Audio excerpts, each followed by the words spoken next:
Deathscent by Robin Jarvis. Read by Tim Pigott-Smith.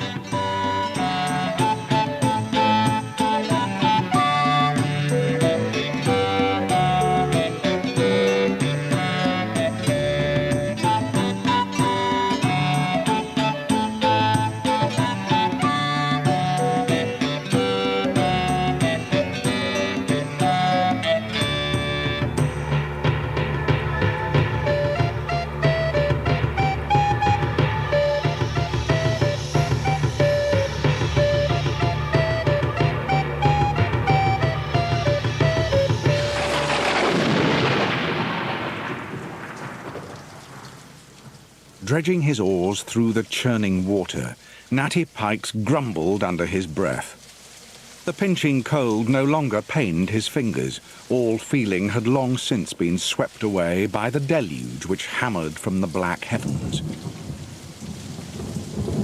It was a filthy, sousing October night. Through the driving downpour he stared at the two figures sitting in the stern of his boat, and silently cursed the gentleman who had engaged him. The city was lost far behind them, its mobbing crowd of chimneys and steeples obliterated by the storm. Through the drenching dark, the small craft laboured. Swinging behind, the lanthorn made sparks of the pelting waters, and the surface of the river spat and fizzed like scalding fat. "'Tis enough to drown the fishes," cried Natty, yearning to hear another voice besides that of the endless squall.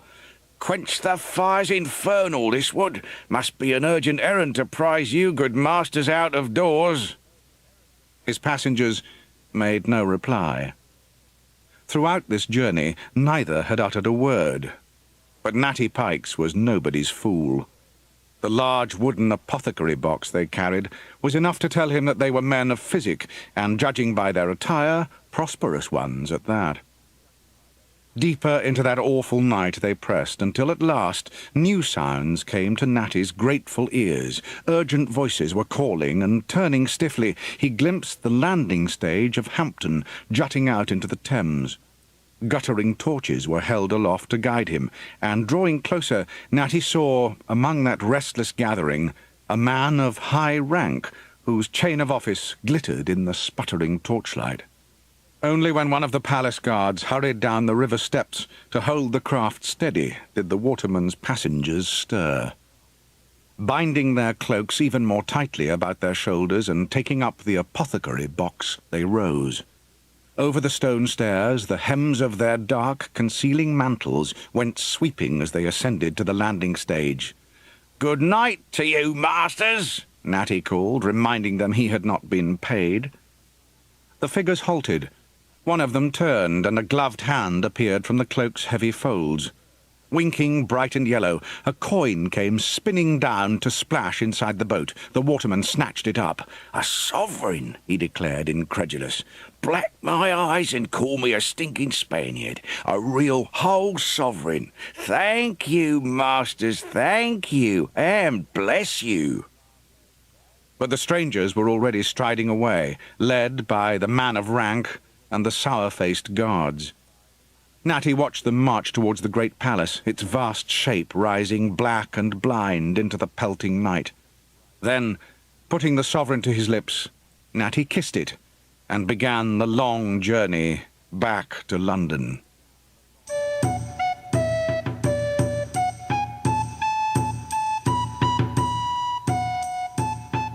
Hurriedly, the two strangers were escorted into the palace of Hampton Court, where their anxious guide introduced himself as Sir William Cecil, trusted adviser to the Queen. 8 days, he announced. 8 days she has lain abed. There is naught her own physicians can do. Their faces muffled and hidden, the visitors listened but made no reply. "The German doctor, Burcott," Cecil continued, "he claimed smallpox, but there are no eruptions. She had the impudent fellow thrown out, yet now a fever has her, and I almost summoned that knave to return until I was minded of you." Briskly they passed through room after room, where grave-faced courtiers waited and watched. In a grandly furnished bedchamber they halted. There, before a guarded doorway, Lord Cecil turned his grim eyes to the tall newcomers.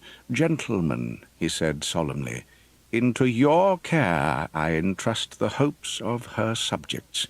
If you falter, then England will be flung into chaos and war. Do not fail her." With that, he motioned the guards to stand aside. Thrusting the door wide, he entered. Behind him, the two strangers exchanged a glance, and a violet gleam shone within the deep shadows of their broad-brimmed hats. The room was smaller than the one they had left, and though fresh rosemary scattered the floor, the air was thick and sickly. Screening the figure upon the bed was a crowd of austere-looking officials murmuring in despair-ridden voices. At Lord Cecil's entry, all heads turned. "Fellow councillors," Sir William addressed them with a curt nod, "these are learned masters of physic, foreign scholars of whose skill I have heard much excellent report." "Foreign?" repeated a stern-featured man. "From whence?" "Does it signify, my Lord Sussex?" Cecil asked. "They are healers. Let that be enough." "I will not allow it," Sussex hissed. "Our enemies have many eager servants. Are you mad, Sir William?" "Her own physicians are confounded," Cecil answered. "What, then?" "Consider carefully, my lord. She is without issue, and like to die." Pushing his way from the bedside strode a young man almost as tall as Cecil's physicians. "Be still," he cried. Gripping the hilt of his sword, the Queen's favourite, Lord Robert Dudley, bade the visitors welcome. "If you truly have wisdom in this matter, then I beg you to spare her. Say only what you require, and none shall hinder you." Silently, the physicians moved forward until they stood at the foot of the oaken bed. At last they saw her, a slender woman lying beneath an embroidered coverlet, and their violet eyes glittered brightly. In the year of our Lord 1562, only 3 years since her coronation, Elizabeth Tudor was dying. She had indeed contracted the smallpox, and although her skin was as yet unblemished by spots, the remainder of her life could be measured in hours. At either side of the bed knelt her two most trusted attendants, Lady Mary Sidney and Catherine Ashley. Through the high muffling collar of his cloak, the physician at Lord Robert's side said in a forceful whisper, "Death possesses every joint of your sovereign prince. If we are to aid her, we must proceed at once. The room must be cleared and the air purified." Dudley hesitated, but the physicians would not be gainsaid. "Every moment brings her life closer to its ending. To linger is to destroy what meagre hope remains." Placing his hand upon Robert Dudley's shoulder, Sir William gently pulled him away. "Come, my lords, the Lady Mary and Mistress Ashley will remain to ensure the proprieties are kept." Gently, Lady Mary closed the door behind the councillors and looked with apprehension at the cloaked strangers. "Shall I take your outer garments, my lords?" The apothecary box had been placed upon a table, and one of the physicians was busily unfastening the clasps. "Return to your prayers," the other instructed. "Leave us to attend Her Majesty." The woman obeyed, kneeling beside the bed once more. Yet though she bowed her head, she watched the strangers keenly. From the box they had removed a silver incense burner and were already putting a candle flame to a nugget of some black substance. There was a crackle of tiny sparks as the incense caught light, and the gloved hand dropped it into the burner. At once threads of dark, plum-coloured smoke rose to gather in a thick, coiling stream, fogging the air with a purple fume. Roused from her prayers by the sweet, peppery scent, Mistress Ashley cried, "What mischief is this?" She attempted to rise, but instead collapsed across the floor. "Mistress Ashley," Lady Mary called, but in a moment she too was overcome, and the last image she saw was that of the two mysterious strangers towering over her. A moment later, the incense burner was stifled, and the physicians removed their wet garments. Whipped by their frantic movements, the livid vapour eddied about their large heads as two inhuman faces turned to the prostrate form upon the bed. "The Bishop of Rome was more easily garnered," one of them said. "She has proven a most difficult cull." Stepping over Lady Mary's body, his companion placed long, nailless fingers upon the Queen's throat. "We may yet lose her," he answered. As he spoke, the jewels which studded a golden circlet he wore around his wide neck sparkled. "Come, Arvel," he called. "This sickness is worse than I feared." Taking a delicate instrument from the apothecary box, the other hastened to his side and cast a critical glance over Elizabeth's ashen features. "Time enough," he judged, directing his violet eyes to the device in his hands. Holding it up against the candlelight, he examined the glass filaments at its centre. "Detachment," he grunted. "That's what you need, Bosco Autois. Always fretting about them. Will they live? Will they die? As if it matters after we've called. But if there is not enough living harvest, all our endeavours will have been for nothing. What use will the scheme be without her? There is more than enough healthy matter for our great purpose," Arvel declared. With that, his slim frame stooped over the bed, and he pressed the tip of the instrument against the dying woman's forehead. A faint glow began to travel along the glass filaments, and when one tiny vessel was full, the device was placed above Elizabeth of England's heart. The pale radiance increased, and a second phial began to shine. Upon her pillows, the Queen stirred in her fever. "Cat, cat, where are you?" "Lift her arm," Arvel instructed. Pulling back the embroidered cloth, his assistant saw that the bed linen was drenched with sweat. "Sweet Robert," the frail woman asked, "is that you?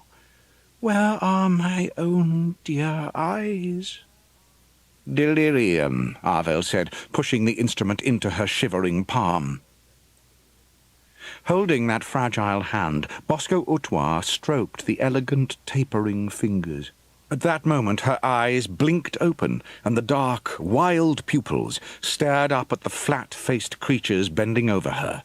With her last strength, she wrenched her hand away and cried out, "Lords of Hell!" But her voice was a cracked gasp, and no one outside the room heard her. She slumped back onto the pillows, her shallow breaths gradually failing. "And so she dies," Arvel observed, moving to where Mistress Ashley lay upon the floor.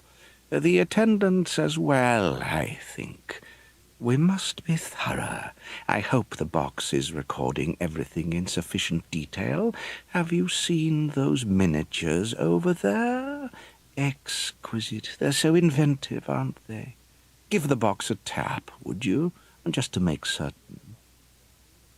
Diligently he commenced the same procedure, but while those glass phials pulsed and shone, Bosco Autois remained at the Queen's side. "Arvel, I'm going to save her." "Ridiculous," came the reply.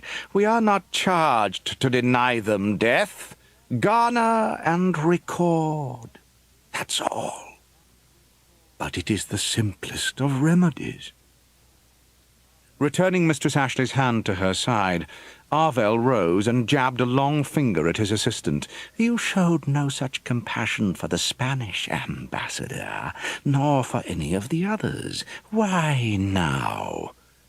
Bosco Autois strode to the apothecary box. "Perhaps I've seen too many of them die," he muttered, removing a small paper packet and returning to the bedside. "This one, at least, I shall cure." "I forbid it," Arvel commanded, the jewels shining at his throat. "Such healing will be viewed as a miracle here."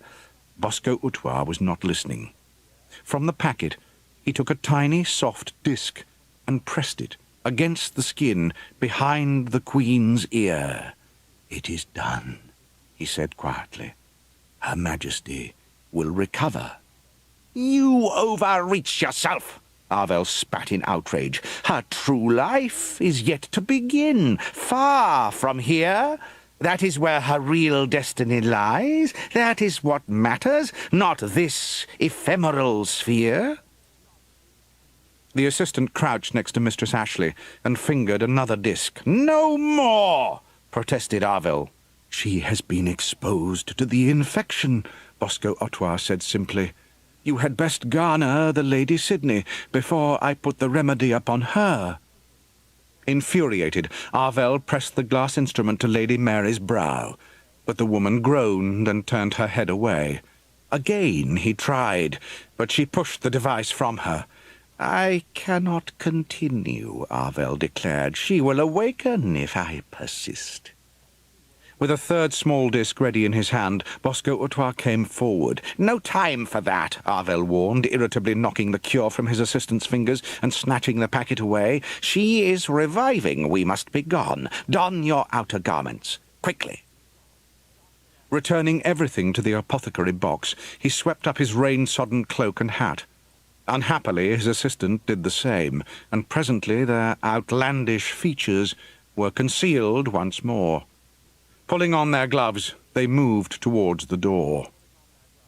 Outside, Robert Dudley dashed across to push by them, but they would not let him enter. "An hour must pass before the chamber may be disturbed," came Arvel's insistent whisper.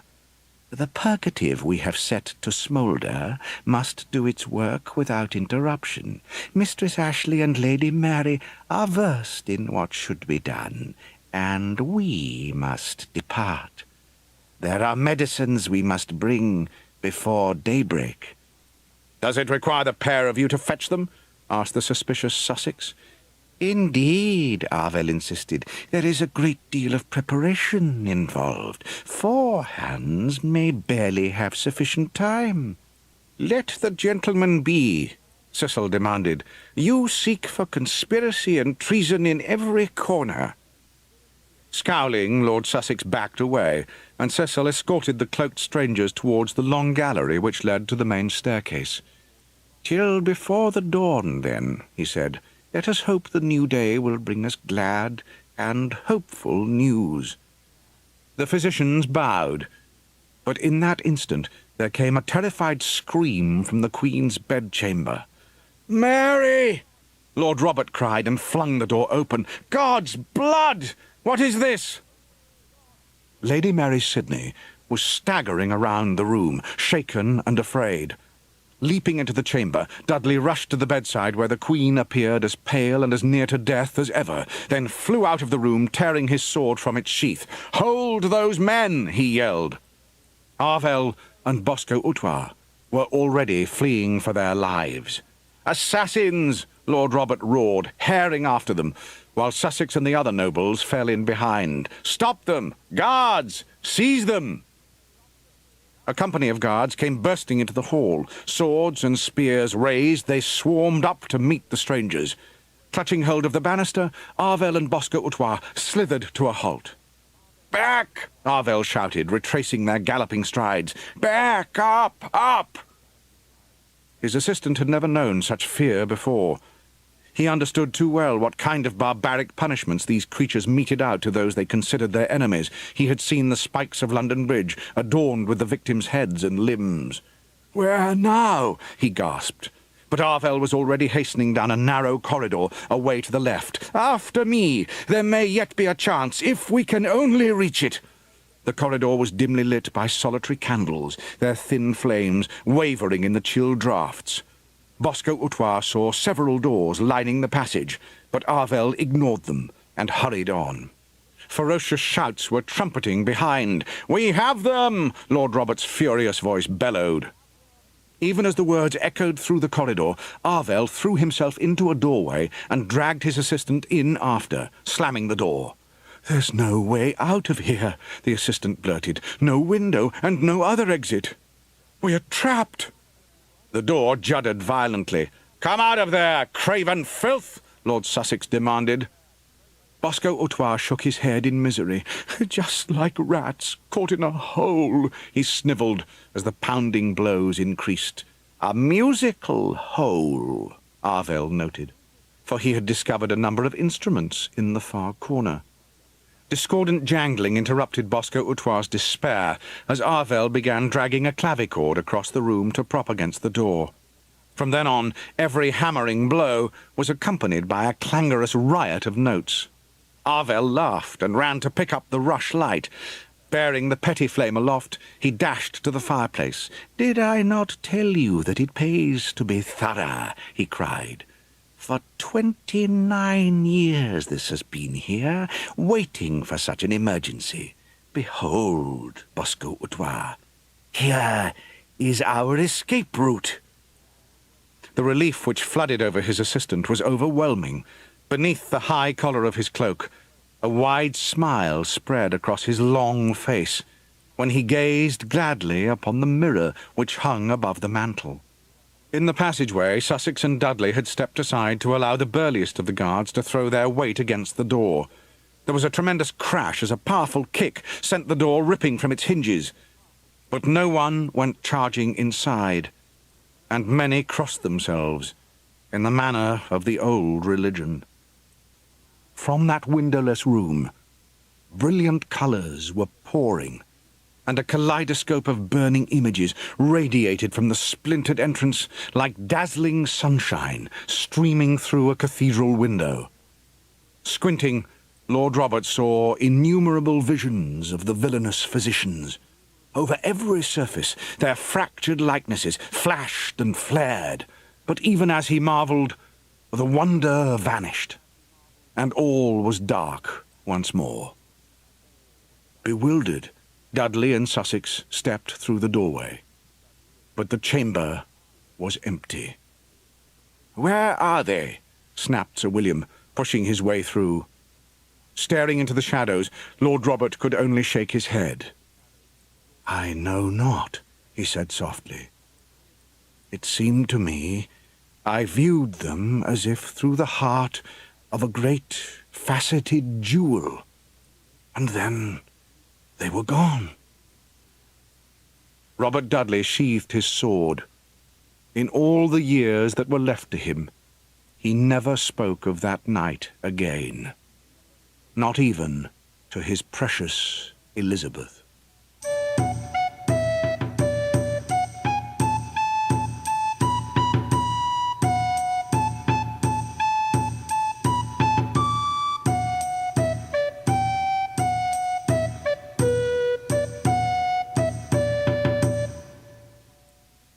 Out in the deep darkness, in the 178th year of Elizabeth Tudor's prodigious reign, the beatified, uplifted realm of Britain was reaching the close of another long summer evening. It was the 5th of June in the Gloriana calendar, and in the smallest of the 12 floating lands which made up the county of Suffolk, the shadows grew deep and rich about the red-bricked manor of Wootton Old Place. Malms Wootton was not the wealthiest of estates. From the furthest pasture, through the humble village and across to the outlying wood, the greatest measured distance was scarcely a mile. The manor had once been a splendid residence, but Lord Richard had fallen from Her Majesty's favour, and everything of value had been sold to pay mounting debts. No one of rank ventured near. Yet today, out in the perpetual void, a night barge was approaching. Through the great silence, the night barge sailed stealthily, blotting out the unnamed stars as it drew closer. A sable canopy sealed the deck from the airless cold, and beneath that midnight shelter an austere figure, gowned in the darkest Puritan style, was staring out across the unending emptiness. There were few in this new world who wielded such power as Sir Francis Walsingham, who now gazed intently at the Isle of Malm's Wootton.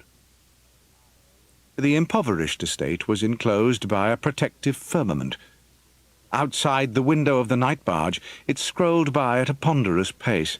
The opaque colours painted within the curved leaded panes were beginning to turn transparent, and the acres of Wootton Old Place were plainly visible far below. "Did you ever look upon so sad and squalid a spectacle?" a grave voice asked abruptly. Walsingham gave the slightest of shrugs. "Does our business still disquiet you, Doctor?" he asked. Standing beside him, the white-haired man, cloaked in robes of the deepest red velvet, stared at the few sheep dotting the pasture now visible. "I understand the necessity," he answered, curling his long beard in his fingers. "It is the method, I find, not to my liking." Walsingham lowered his voice to a whisper. "I am determined to prove our suspicions, whatever the cost. And where better than out here, away from public notice?" With that, the night barge dropped beneath the Malm's Wootton horizon, and the great expanse of cragged rock upon which the estate was founded now stretched in front of them. A huge unlit cavern, roughly hewn to form a tremendous arch, reared up beside the night barge, and the craft executed a graceful turn to enter it, disappearing into the absolute blackness within.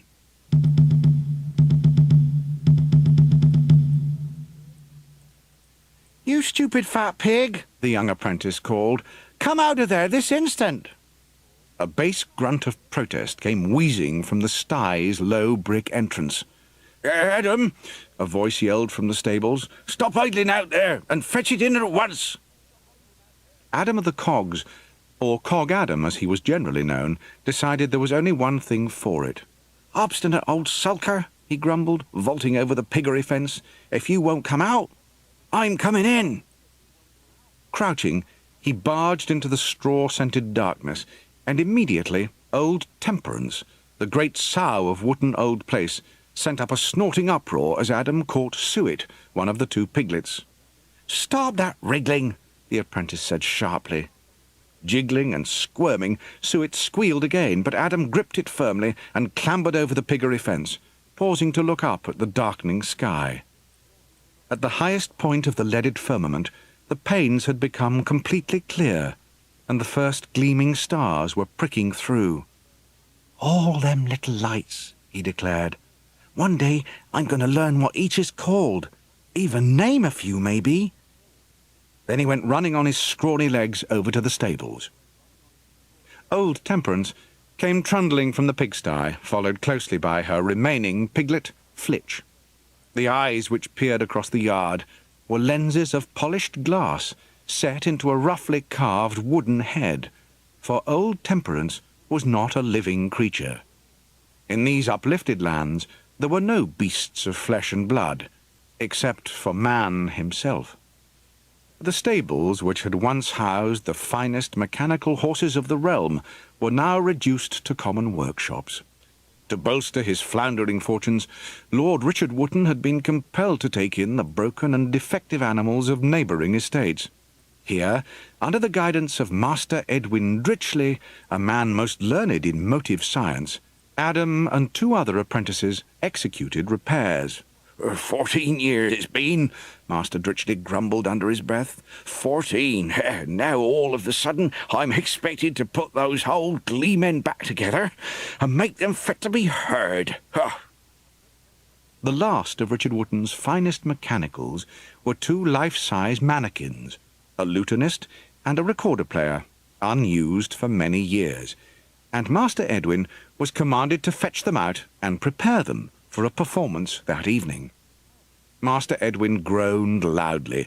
For too long these marvellous mechanicals had been used as the repositories of excellent spares, and were in a truly dreadful ransacked condition.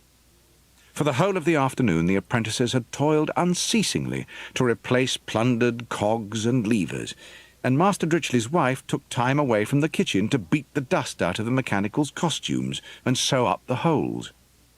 But when Master Edwin opened the head of the recorder player, he made an awful discovery. "Ah, the cordials are gone," he had wailed. Inside every mechanical were glass phials containing a fluid named ichor. These different-coloured humours governed separate aspects of function. The basic fluid, the green, maintained balance and motion. Vulgarly called phlegm, it was present in even the most rudimentary creature. Amber ichor, known as yellow bile, controlled intent and obediency. A skilled master of motive science would ensure that this was in harmony with temper, the red fluid which instilled character. Most precious of all was black bile, a rare elixir to be found only within the servitors of the richest households. This costly liquid imparted elementary thought and was valued many times higher than gold. Without the ichors, the musicians could neither move nor play a single note. Every cow had been rounded up and their dismantled pieces lay in corners alongside overturned or half-opened sheep, as the three boys feverishly topped up the musicians' vessels with scavenged cordials. But there was still not quite enough of the amber for the recorder player, and so Adam and the cogs had been sent out to the piggery to fetch in old Temperance. Adam came running in with the piglet under his arm.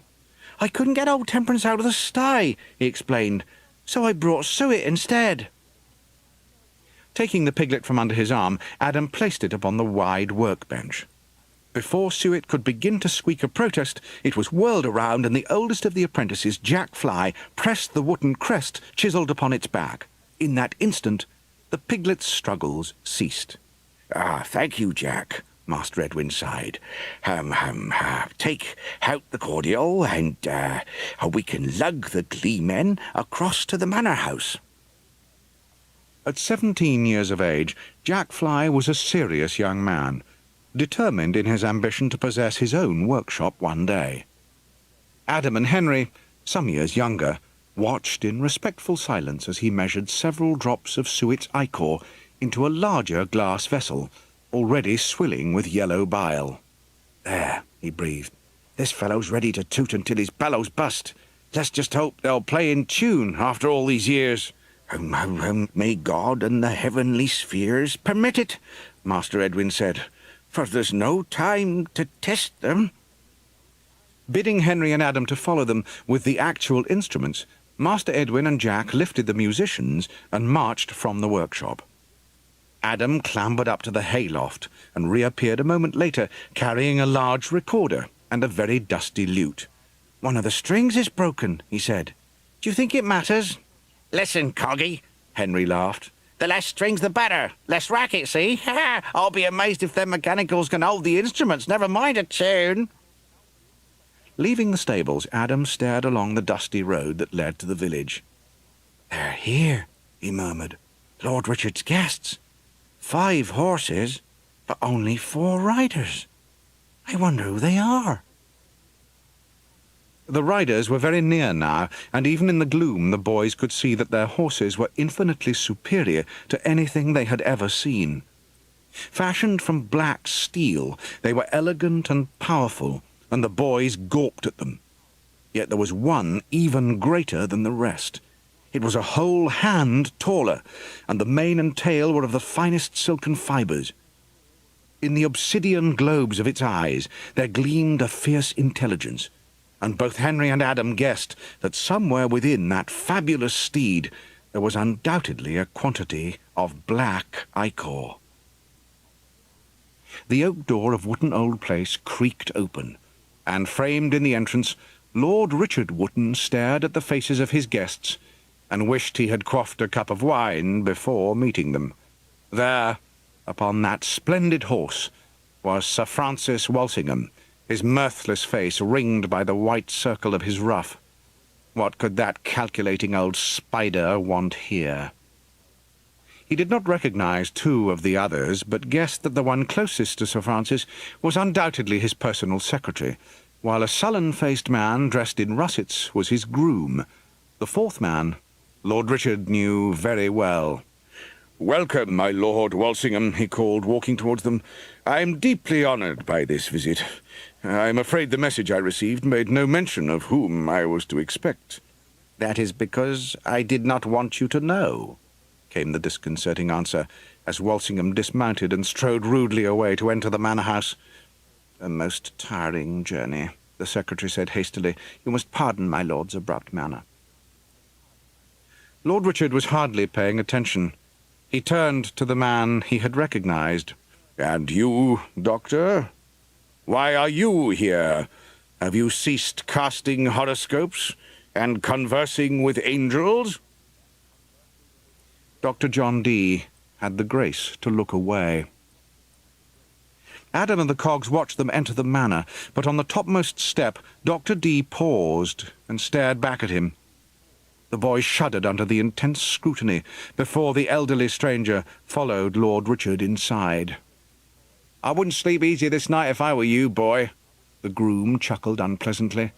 "Astrologer to the Queen, he is," he said. "Decent folk are scared of him, more so than they are of my master.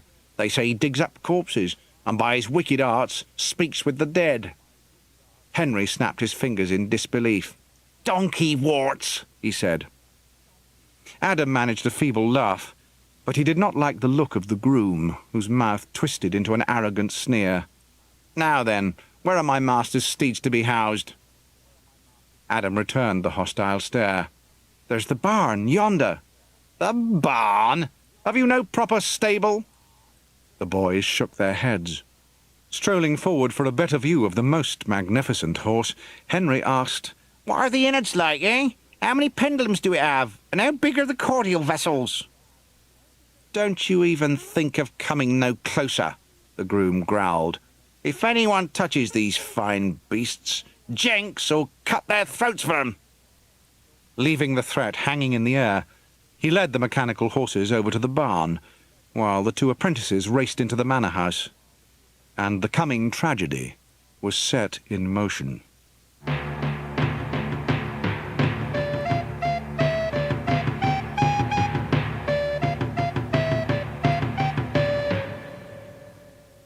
Mistress Dritchley had worked miracles in the kitchen, and the board was covered with a respectable variety of dishes.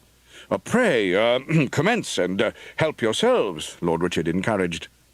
Leaning forward to take some slices of mutton, the secretary, who had introduced himself as Arnold Tukes, smiled ingratiatingly, while Dr. Dee busied himself with one of the pastries. Walsingham partook of nothing, his attention fixed on a little stage at the far end of the room, where Master Edwin and Jack Fly were busily placing the mechanical musicians in position, as Adam and Henry looked on. A little entertainment for later," Lord Richard explained. "If your lordship wishes," he went on, desperate to glean anything at all from Her Majesty's spy-master, "on the morrow you could go hunting in the outlying woods. There's a wild boar which is in dire need of a catching. It has terrorized our woods for 5 years now." "I think not," Walsingham said in a voice of ice. "My quarry never has more than 2 legs." Lord Richard turned his attention to the wine-cup, which was trembling in his hand. Finally he said, "Why are you here? Does Her Majesty suspect me of another crime?" "Are your musicians never to play us anything?" Walsingham asked blithely, ignoring him. Baffled, Lord Richard signalled to Edwin Dritchley, whose podgy fingers ran over the lutenist's velvet-covered shoulder until he found the raised carving of the wooden crest beneath. "Now," he told Jack, as he pressed firmly. The crest gave a click, and immediately a disharmony of notes sailed up to the painted ceiling as the mechanical's fingers strummed the long-neglected lute, and it paused for a moment to pluck the empty air where the missing string should have been. "You'll have to make do," Master Dritchley instructed. The musician shook its head in disgust. Meanwhile, the recorder player was finding its newly repaired arm intensely fascinating. "Leave it," Jack ordered. "Just play your rotten recorder." The mannequin turned its polished face to him and blew 2 blasts of air through the opening of its mouth, which sounded vaguely insulting. Then it lifted the recorder, and Master Dritchley prompted, Oh, mistress mine, eh? It was his favourite. A bellows-blown breath blew the opening notes, and the hall of Wootton Old Place rang with music once more. "A fine pair of musicians," Walsingham declared. "Indeed," Lord Richard replied. "Edwin Dritchley is the most able and adept craftsman in all of the Suffolk Islands." Walsingham's eyebrows knitted into a single dark line. "How gratifying to hear that," he commented. Then, "I am not here to accuse you of anything. Other matters of more weight command my attention. My spies in Europe report that France and Spain are preparing for war." Lord Richard pushed his half-empty cup away. "Oh, this is a most frightening intelligence, but why does it bring you to Malm's Wootton?" Walsingham looked across the hall to where the musicians were playing. 175 years, he said.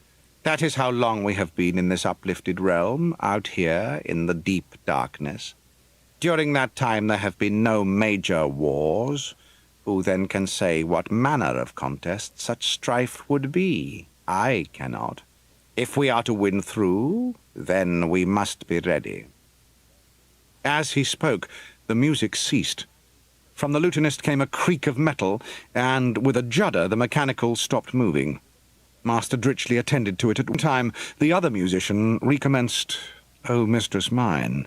"There appears to be some problem," Walsingham observed. "Edwin Dritchley can remedy it," Lord Richard assured him. "Her Majesty has need of such skilled men," came the reply. "For many months, under cover of secrecy, I have been recruiting masters of motive science to create engines of destruction for the impending war. 17 men I gathered from all across the realm, yet nearly all of those masters have met with accidents and misfortunes whilst making the journey to London." "Waylaid and murdered," the secretary interjected. "The finest talents of sweet Englandia, butchered by Philip of Spain's heinous envoys." Walsingham raised a hand for silence. "Henceforth," Sir Francis continued, "I shall ensure the safety of such craftsmen by escorting them personally to the Isle of London." "You're going to take Edwin Dritchley away from Malm's Wootton?" Richard Wootton looked to the stage.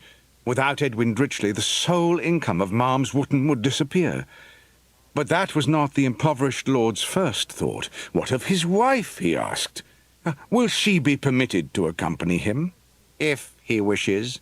"Forgive me," Master Tukes broke in, "but is this not the 4th time we have heard, O mistress mine?" Unaware that his future was being discussed at the table, Master Dritchley urged Jack to still the recorder player. The ensuing silence was a welcome relief to everyone. Master Dritchley puffed. "Let us start them up again. The honeysuckle," he commanded. The sound was horrible to hear, for although the lutenist was performing the desired melody, the recorder player had launched into "O Mistress Mine" for the 5th time. "Stop it!" Master Dritchley growled, but the mechanicals ignored him, and the ear-jarring discord continued. Jack reached up to press the Wootton crest on the recorder player's shoulder, but the device was jammed and would not budge beneath his fingers. The terrible noise persisted. To extinguish this awful din, Master Dritchley gave the lutenist a sound slap, and the instrument fell from the abruptly frozen fingers as the mannequin became like a statue. Jumping onto the stage, Master Edwin raised his fat fist and brought it down on the other musician's shoulder. "O Mistress Mine" piped on, regardless. "Be still," Master Edwin ordered, hammering blow after blow upon the immovable crest. Watching from the side, Henry Wattle bit into his lip as he tried to keep from laughing. A 6th rendition of "O Mistress Mine" started, and Richard Wootton refilled his cup. "Most unfortunate," he announced.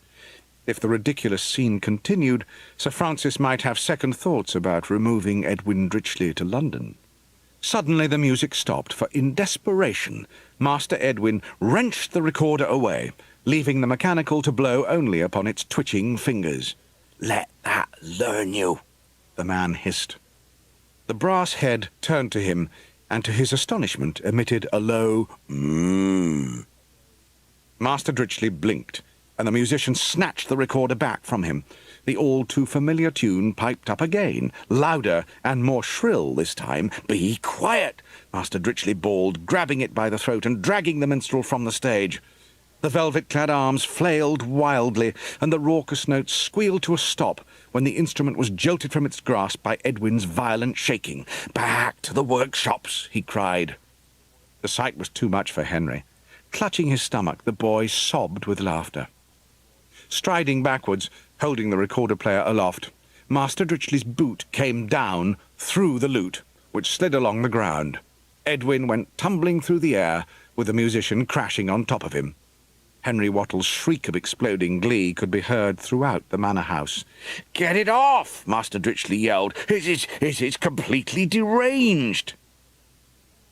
Jack and Adam dashed forward to help, but the musician was stronger than all of them, pounding its gloved fists against Edwin's chest in revenge for its earlier rough handling. It shoved the apprentices away and began bleating like a sheep. Leaping to the stage, Jack Fly picked up the empty chair and smashed it against the mannequin's side. The figure toppled from Master Dritchley's stomach, and Jack stamped on its back before it could recover. At once Adam sprang in, sitting on the shuddering shoulders as the musician attempted to rise. Taking hold of the brass head, he unfastened the clasp, delved inside, and removed the ichors. With a droning moan, the figure slumped down, inert and motionless.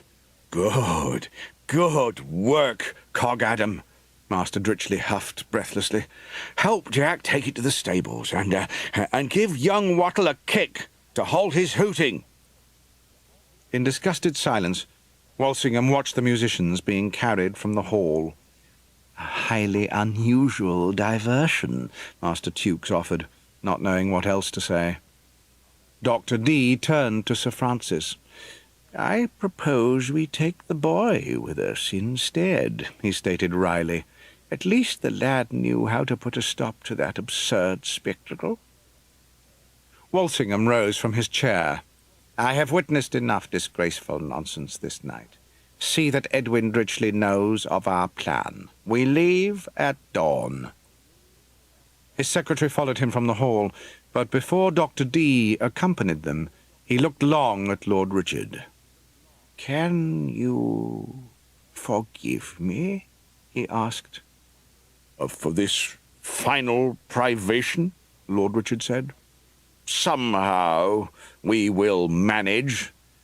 "I did not mean what happened this evening," the astrologer murmured. "This is all Walsingham's doing. I wanted no part of it." An embittered smile appeared on Lord Richard's face. "And you had not the courage to gainsay him," he said. "How familiar that sounds." "No, John, I do not forgive you, and never shall."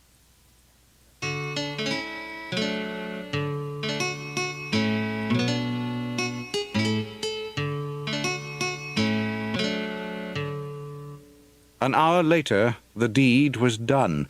Edwin Dritchley had received the news, unhappily, but without objection. Mistress Dritchley loved her husband dearly, but she could not bear to think of leaving Lord Richard's service at such short notice. It was decided that she would remain at the manor until a replacement could be found, then follow her husband to London. After speaking with his wife, Master Dritchley had gone to tell his apprentices. When he'd gone, the stunned boys climbed up to the hayloft, where they threw themselves onto their beds. Outside, a morose snorting came drifting across the yard, and Henry turned over restlessly. "I can't sleep with that filthy row," he grumbled. "Temperance is missing the piglet," Adam said softly. "Funny how they get attached to one another. I'll go give him back to her." Downstairs, he unhooked Suet, refilling its file with amber ichor, taken from the recorder player, and strolled out into the yard. The moment the sow saw him, the snorting grew louder. "Here you are," Adam said, lifting Suet over the railing and pressing the wooden crest on its back. Immediately the piglet jiggled into life. "Glad to see someone happy." Adam observed, as Suet went scuttling beneath its mother's stomach. "We're going to have to work mighty hard once Master Edwin's gone." Suet came trotting back to the fence and pushed out its snuffling nose. Then, very softly, it began to grunt the tune of "O Mistress Mine." "Suet?" Adam breathed. "How on—" Before he could say any more, a frantic yell erupted from the barn, and Jenks, the groom, came lunging out. "Fetch Dritchley! The horse! Belladonna! There's something wrong! Quick, boy, quick!" Through the wide open doors, Adam saw the magnificent steed of Sir Francis Walsingham juddering alarmingly. "Shaking sickness," Adam gasped. "It cannot be," snapped Jenks. "No beast in my charge has ever succumbed to that. Go fetch your master."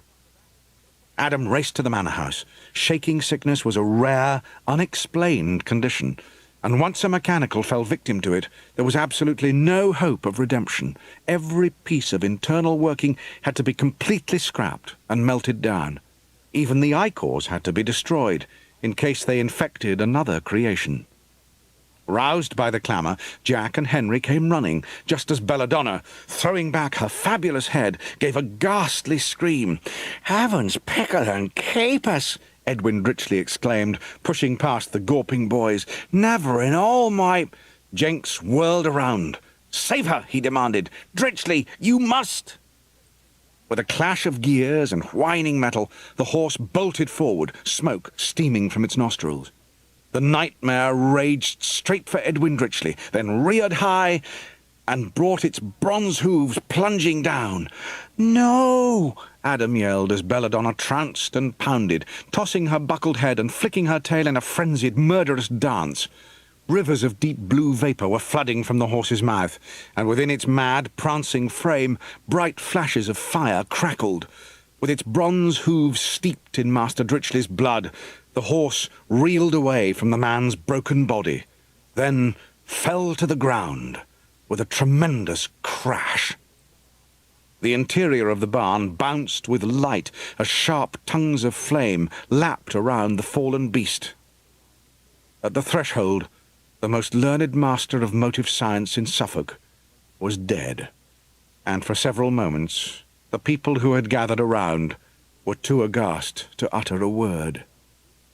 Master Edwin's widow was not among the assembled faces, and looking back at the house, Lord Richard saw her come bustling towards them. "Jack," he said hastily, go to her and take her back indoors." The apprentice hurried to obey. Sir Francis Walsingham and Dr. Dee stepped over the dead man's crushed body to peer at the quivering mechanical horse through the billowing blue reek. Into this fog Lord Richard went wading. "A man is dead," he roared, "yet all you care about is your vile charger.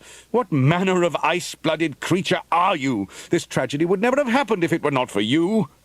Sir Francis ignored him, but Master Tukes tiptoed into the barn. "Lord Richard," he began, "do you not see? This is not the work of unhappy chance. It was purpose meant and blackly done. Your man has been murdered. Here again do we see the malevolent ministries of the hated Catholic powers. May the Lord visit his vengeance upon their evil heads." "Tukes," Walsingham scolded, "make yourself of use and send that melancholy audience away." Slowly the group drifted back to the manor, but Adam lingered at the threshold of the barn. The flames were dying, and Dr. Dee stooped over Belladonna to prise one of the contorted sections free. "Now," he said, bending over, "let us see how this wickedness was achieved." "Permit me, my lord," Jenks said, going towards him. "I know the workings better than any." Master Tukes thrust out his hand. "You remain where you are. You have engineered enough this night." "You cannot think I was responsible for this," Jenks gasped. Walsingham did not even look at him. "I will listen to neither plea nor indictment till we have determined what truly happened here," he said. "What have you learned, Doctor?" "Alas," the astrologer confessed. My limited knowledge of the new stars is greater than my understanding of this once noble charger's internals. 'Tis a grievous pity that the one man who could aid us was the beast's victim. Beg pardon, my lords, Adam said, but I may be able to assist. You? The secretary snapped in amused disbelief. What can a cog urchin possibly? I know how to put a cow together, make it walk and eat so its bags fill with milk, Adam retorted, which is more than you do. Duke's nostrils flared in outrage, and he looked to Sir Francis for support. Let the boy approach, came Walsingham's astonishing response.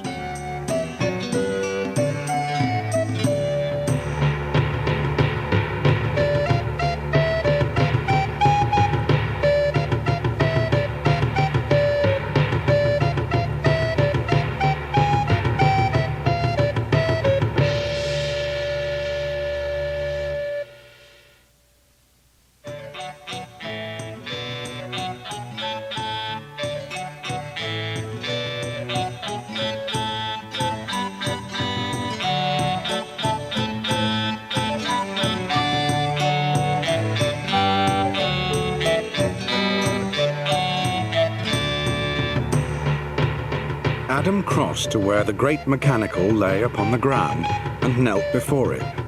Thumb boils, he murmured, unconsciously using a favourite phrase of Henry's.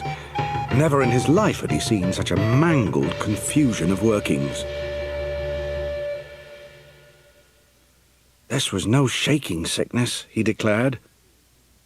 Gingerly reaching his hand up inside the neck, the apprentice felt along the bellows pipe until his stinging fingertips found what he was seeking. The vessels are broken, and the cordials have boiled away, and there's something else. If I can only... Aha! The boy extracted a small glass phial from the horse's insides. It was attached to one of the ichor pipes. Definitely doesn't belong there.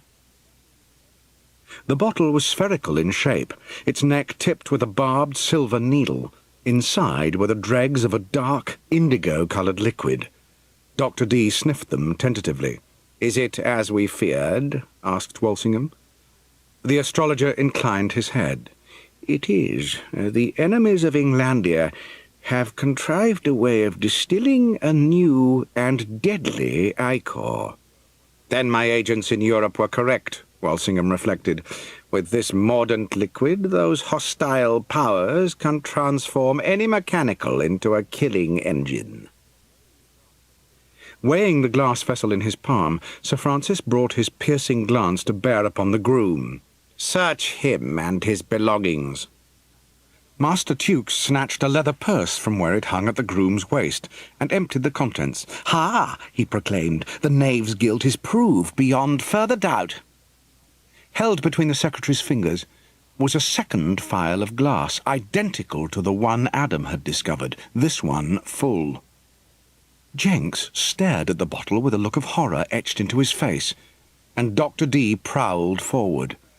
"Your next words may condemn you," he warned, "so choose them with wisdom.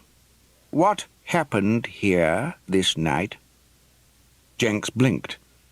"I sorted the beasts," he said, "unloaded them, brushed the manes and tails, then sat and ate the supper the kitchen girl brought out to me."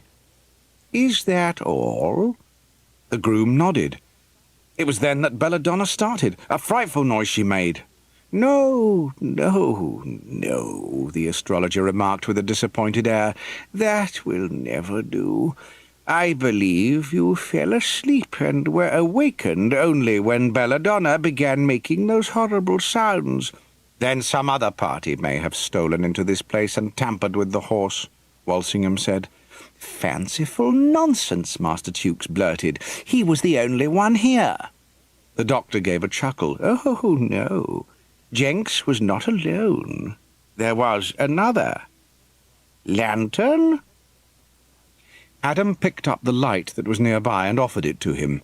Dr. D declined with a smile and pointed to the shadow-filled corner of the barn. "The illumination I seek," he said, "is of another sort. Gentlemen, permit me to introduce my personal secretary." lantern. A small, dwarf-like figure emerged from the shadows. It was a mechanical, but the most peculiar one Adam had ever seen. Fashioned in the shape of a short, round man, Dr. D's secretary was wrought almost entirely from copper. The head was a gleaming globe, and apart from the large circular green eyes, the only other feature was a hinged hatch in place of the nose. Scarlet velvet covered the arms and legs, and the hands were protected by white gauntlets. A conical hat, almost as tall as the rest of him, sat on top of the domed head, with a grilled window cut into the front. The outlandish creation executed a courteous bow. "Good evening, Lantern." Dr. D greeted the mechanical warmly. "I trust your journey in the travelling chest was not too disagreeable?" Not even the most expensive mechanicals had the power of speech. Lantern's burnished head slid from side to side. "Tell me," the astrologer said, "have you witnessed all that occurred this night?" Lantern nodded. Dr. D indicated the fearful groom. "Did Jenks commit this dastard crime?" The mechanical gave a forceful shake of its head. "I was convinced as much," the old man muttered. "What, then, were the circumstances of this tragedy?" Lantern trotted over to the remaining horses and began to mime, polishing their flanks and brushing their tails. Then, with a nimble hop, he sat cross-legged on the ground and shovelled imaginary food into his non-existent mouth. Lantern stretched up his arms as though fatigued, then rose and wandered over to the straw, where he eased himself down. "A very pretty mummery," Walsingham said. "But what happened then?" The mechanical bobbed up and shook off the persona of the groom. Striding to the entrance, he assumed a new role and came sneaking into the barn, looking this way and that. "Now we have it," Dr. D declared. "The third player in this lethal equation." Lantern stole over to the straw, rubbing his gauntleted hands together, and performed the planting of the incriminating bottle in the sleeping groom's purse, then turned to where Belladonna had stood. Holding out his small hands to appease the high-spirited steed, he stalked towards the now empty spot. Deftly his palms travelled across unseen contours until, with an expert twist, he popped one of the steel plates free and reached up, holding something carefully between his fingers. "Enough," Walsingham rapped. "Who is responsible?" Lantern pointed an accusing finger at Master Arnold Tukes. Furiously, Tukes sprang forward, pushing Lantern off balance, then leaping on top of him. In an instant, he had wrenched the copper breastplate away and raised his fist to smash the glass vessels of the controlling icors. "You'll accuse no more! A pan for stewing cabbages is all you'll be fit for when I'm done!" Before the threat could be carried out, Dr. D and the groom dragged him clear. Jenks pinned him against the wall. Master Tukes caught sight of Walsingham's grim face, and his struggles ceased. "You knew," he breathed.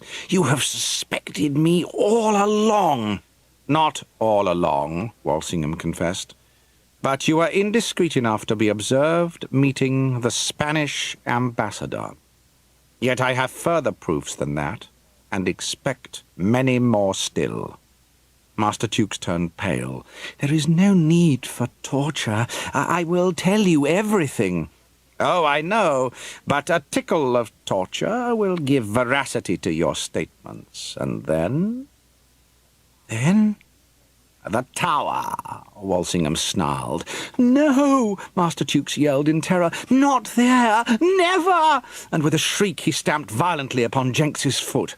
The groom recoiled, and in that brief moment of liberty, Master Tukes snatched the bottle containing the indigo ichor and poured the liquid down his throat. His stained lips blistered as he shouted, "The time of Elizabeth, the misbegotten usurper, is over. Philip will reign here. This uplifted world is for the true Catholic faith, not your filthy heresy." An agonizing spasm seized him, and he dropped to his knees, convulsing in torment. Emitting a last gurgling cry, the traitor fell on his face and expired. "I did not expect that," Walsingham said dryly. Dr. D agreed. We must be doubly vigilant. Lord Richard's simmering rage burst forth. Listen to you. This ridiculous visit was orchestrated solely for the purpose of unmasking your secretary, and the blood of Edwin Dritchley besmears you both. Your odious mission is complete. Get from this place. You are not welcome. Sir Francis was already striding for the entrance. You were always an emotional fool, Richard. To buy the safety of Her Majesty and ensure the welfare of her blessed realm, I would gladly sacrifice any number of lives. I told you this was not of my doing, said Dr. D. Spare me your hypocrisy, John, Lord Richard retorted. May another 14 years go by before we see one another again. You spend the lives of my friends too freely. The astrologer fell silent, and motioned to Lantern to follow him. The little figure rose to his feet. Only then did they realize the damage caused by Master Tukes. The mechanical's right leg was buckled and bent backwards. "Oh, my dear fellow," Dr. D exclaimed, "can you not walk?" Lantern gave him a forlorn look, then hung his head. "Take it to the workshop," Lord Richard said with some reluctance. "I'll send Jack to deal with it." A short while later, Lantern was sitting upon Jack Fly's workbench, keenly watching the boy repair his leg. Jack scowled. He resented having to work on anything belonging to those who had caused Edwin's death. The other apprentices were watching eagerly. Never had they seen such cunning devices in a mechanical, but the most fantastic element was the large quantity of black ichor. "This mannequin must be smarter than all of us put together," Henry marvelled. "Imbeciles," the doctor commented, "whether human or not, are tiresome society." Jack was bashing and bullying the damaged metal, as though venting his anger and frustration, but Lantern suffered every attack with remarkable forbearance. He even assisted Jack by passing him the tools he needed, and at last Adam saw what was kept inside the tall, conical hat. It was a stout candle, and now that it was lit, tiny punctures were revealed over the whole copper surface, from which the warm light pricked and twinkled, casting a field of fiery stars across the wall. "That's the best I can manage," Jack said at last. Lantern was lifted from the bench, but when he tried to walk, he limped badly. "It'll need proper attention when you get to London," Jack said. The Queen's astrologer gave a curt nod and led the faltering Lantern to the door. Adam watched the little mechanical struggle to the yard, then ran after both him and his master. "Stay a moment," he pleaded. "I believe I can be of service." Back to the stables they went. Sitting Lantern upon his own bench, Adam carefully put new steel pins into the knee joint and tapped out the remaining dents. "You are very skilled," the doctor complimented. "I foresee a prosperous future for you." Adam laughed. "Tell that to Henry," he said, indicating the boy who was now lying fast asleep across 2 sheep in the corner. "He's the one who wants to be rich. I like it here. This is where they found me, and this is where I belong. Lord Richard even lets me read the books in his library, out the ones he didn't have to sell, of course." The doctor was impressed. "A scholar?" Again Adam laughed. "Well, I just like to know things, that's all." "Knowledge is all," came the compelling reply. Almost without realizing what he was saying, Adam asked, "Do you really dig up bodies and speak to the dead?" "I use whatever means I can to further my understanding," the doctor said. "I'm a Kabbalist, hermeticist, mathematician, and much more besides. I alone have cast the Queen's horoscope without losing my head, for it was at her own bidding." "Is she really as beautiful as talk would have her?" Dr. D's features took on a solemn aspect. "She is Gloriana. In the old world that is gone, she ruled us with honeyed words and a lion's heart. Flattery deified her then, but now she is indeed a goddess. Yes, she is beautiful. But then, what is beauty, eh? The sea may be deemed a ravishing sight, and yet ships are lost and men drowned. At that moment a stern voice called from the yard. Walsingham would wait no longer. "I think that's as much as can be done anyway," Adam said. Adam had proven better than his word, for the leg was stronger than ever. Lantern gave a dance for joy and bowed repeatedly to the apprentice. "We are grateful," Dr. D announced. Then, giving the boy a long, appraising look, said, "This is not the end of our acquaintance, young Adam of the Cogs. We're destined to encounter one another again. I look forward to that day." Wrapping his robe about him, he left the stables, and Lantern went skipping after. At the entrance, however, the mechanical swivelled about and retraced his steps. He opened a small door set into his side, and, taking an empty bottle from the workbench, siphoned a small quantity of black ichor from his internals and handed it to Adam with a bow. It was the most precious thing Lantern had to give, and the only way of expressing his gratitude. Deeply touched, Adam was not sure what to say, but Lantern was already bustling from the barn. Emerging from the stables, Adam watched them depart. A grim silence settled over the estate, and he walked over and sat upon the piggery fence. He had never encountered death before, and it frightened him. In this uplifted world, people aged much more slowly, and only lost their lives through sickness or misadventure. This was the first death to have blighted Marm's Wootton since before he was born. Bowing his fair head, the boy wept quietly. Presently he became aware of a soft snuffling noise at his feet, and he saw that Suet was gazing up at him. "Hello," Adam said, wiping his eyes. The piglet's nose puffed in and out, and "Oh, Mistress Mine" rose up, composed of grunts and snorts. A sad smile spread across Adam's face at the sound of Master Dritchley's favourite tune. Then, on impulse, he took from his pocket the phial of black ichor which Lantern had given to him, and eyed Suet critically. Next moment he was running back to the workshop with the little wooden piglet wriggling in his arms.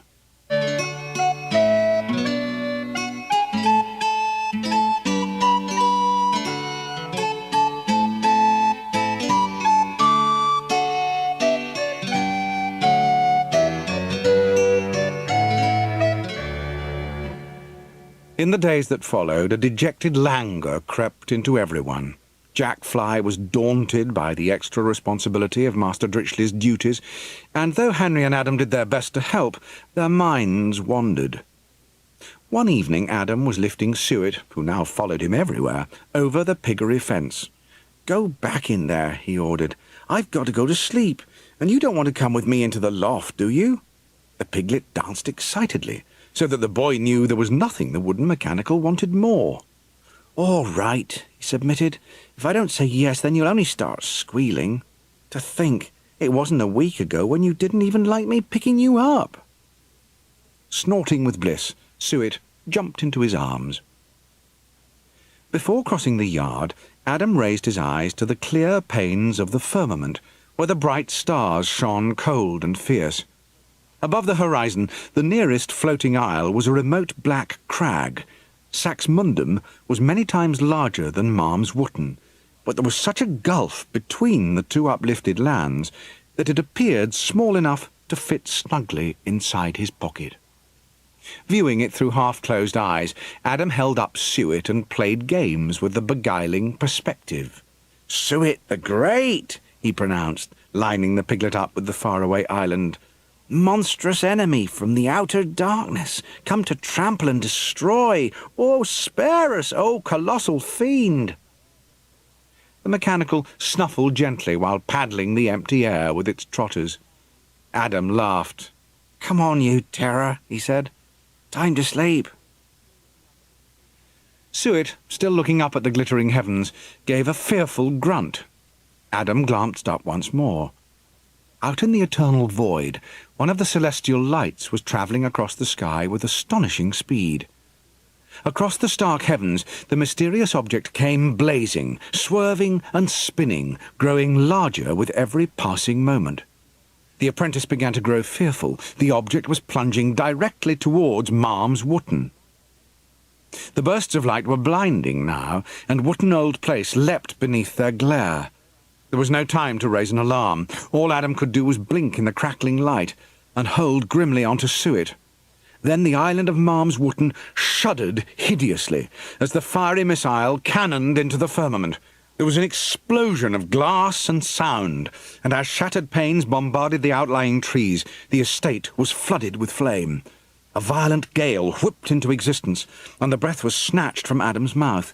The inferno, which seethed around the ruptured sky, was sucked out into the cold night, its lurid fires immediately quenched in the void. The church bell began a desultory tolling as the windstorm increased in might. Scrambling from the loft, Henry and Jack stumbled out into the swirling chaos which thundered through the yard. And then, abruptly, the shrill tumult died, as suddenly as it began. A hail of gravel and muck rattled down, and the boys dared to lift their faces. In the starlit dark, 10 feet above the trees, a great shape, twice the size of a house, had smashed through the firmament and was irrevocably gripped in the new panes which had slotted in around it to seal the breach. With a bang, the door of the manor swung open, and Lord Richard fell out. "What in Hades' name has befallen us?" he demanded. "What manner of evil visitation is this?" The boys pointed at the unknown thing that had smashed into their sky. "By the beard of Harry the Eighth!" Lord Richard exclaimed. "What can it be?" "I reckon it's a secret Spanish war engine," Henry declared darkly. "We must investigate," Lord Richard announced. "Fetch torches and lanterns." "I'm not going into them woods to look up at that nasty great thing," Mr. Stritchley protested. "Not whilst that boar's skulking there."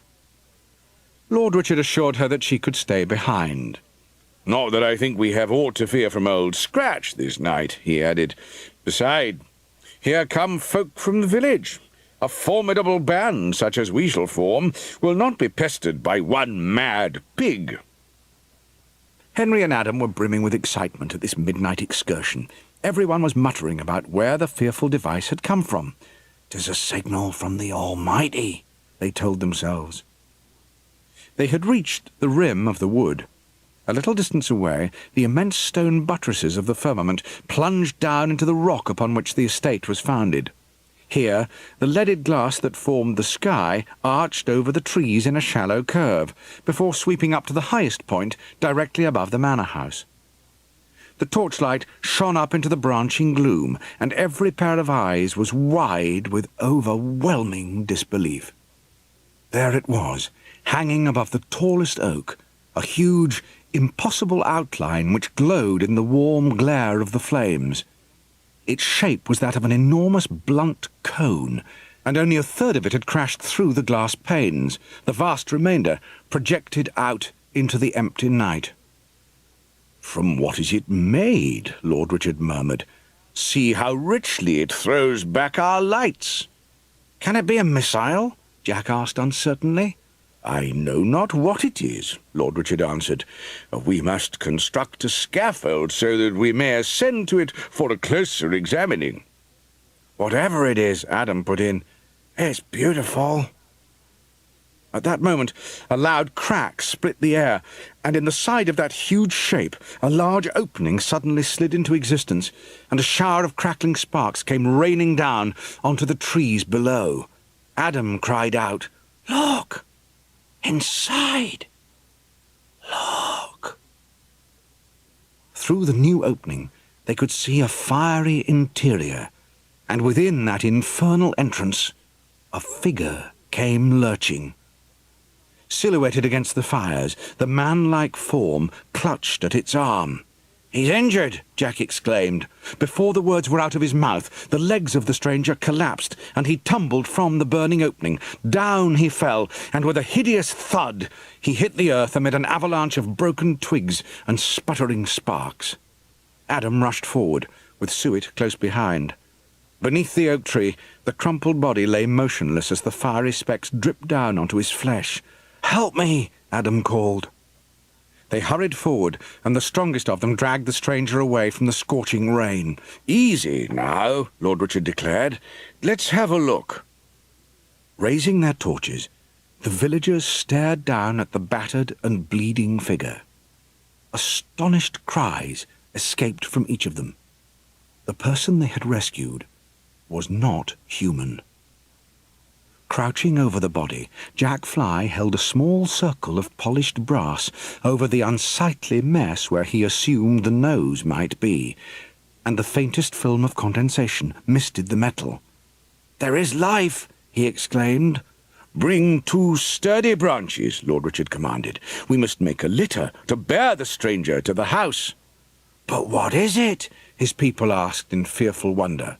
"A creature in pain," their lord answered tersely, "and that is all we need know for the time being. Our Christian duty is to give what comfort we can to this poor soul. Now, do as I bid."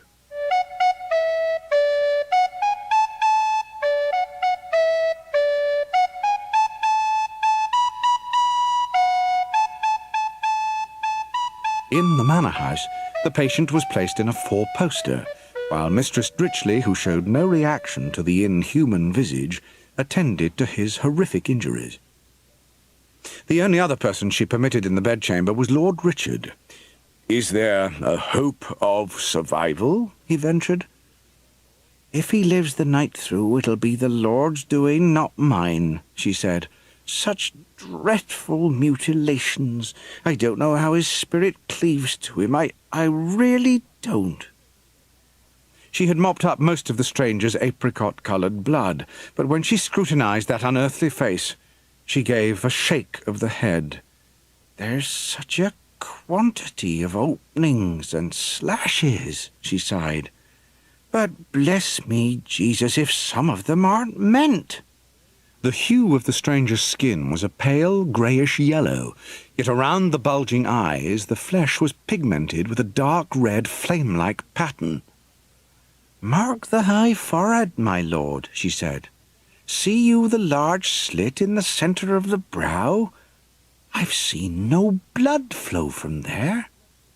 Now note the knot of flesh which can only be the nose. Count the number of holes therein." "A breed apart from we all," Lord Richard agreed.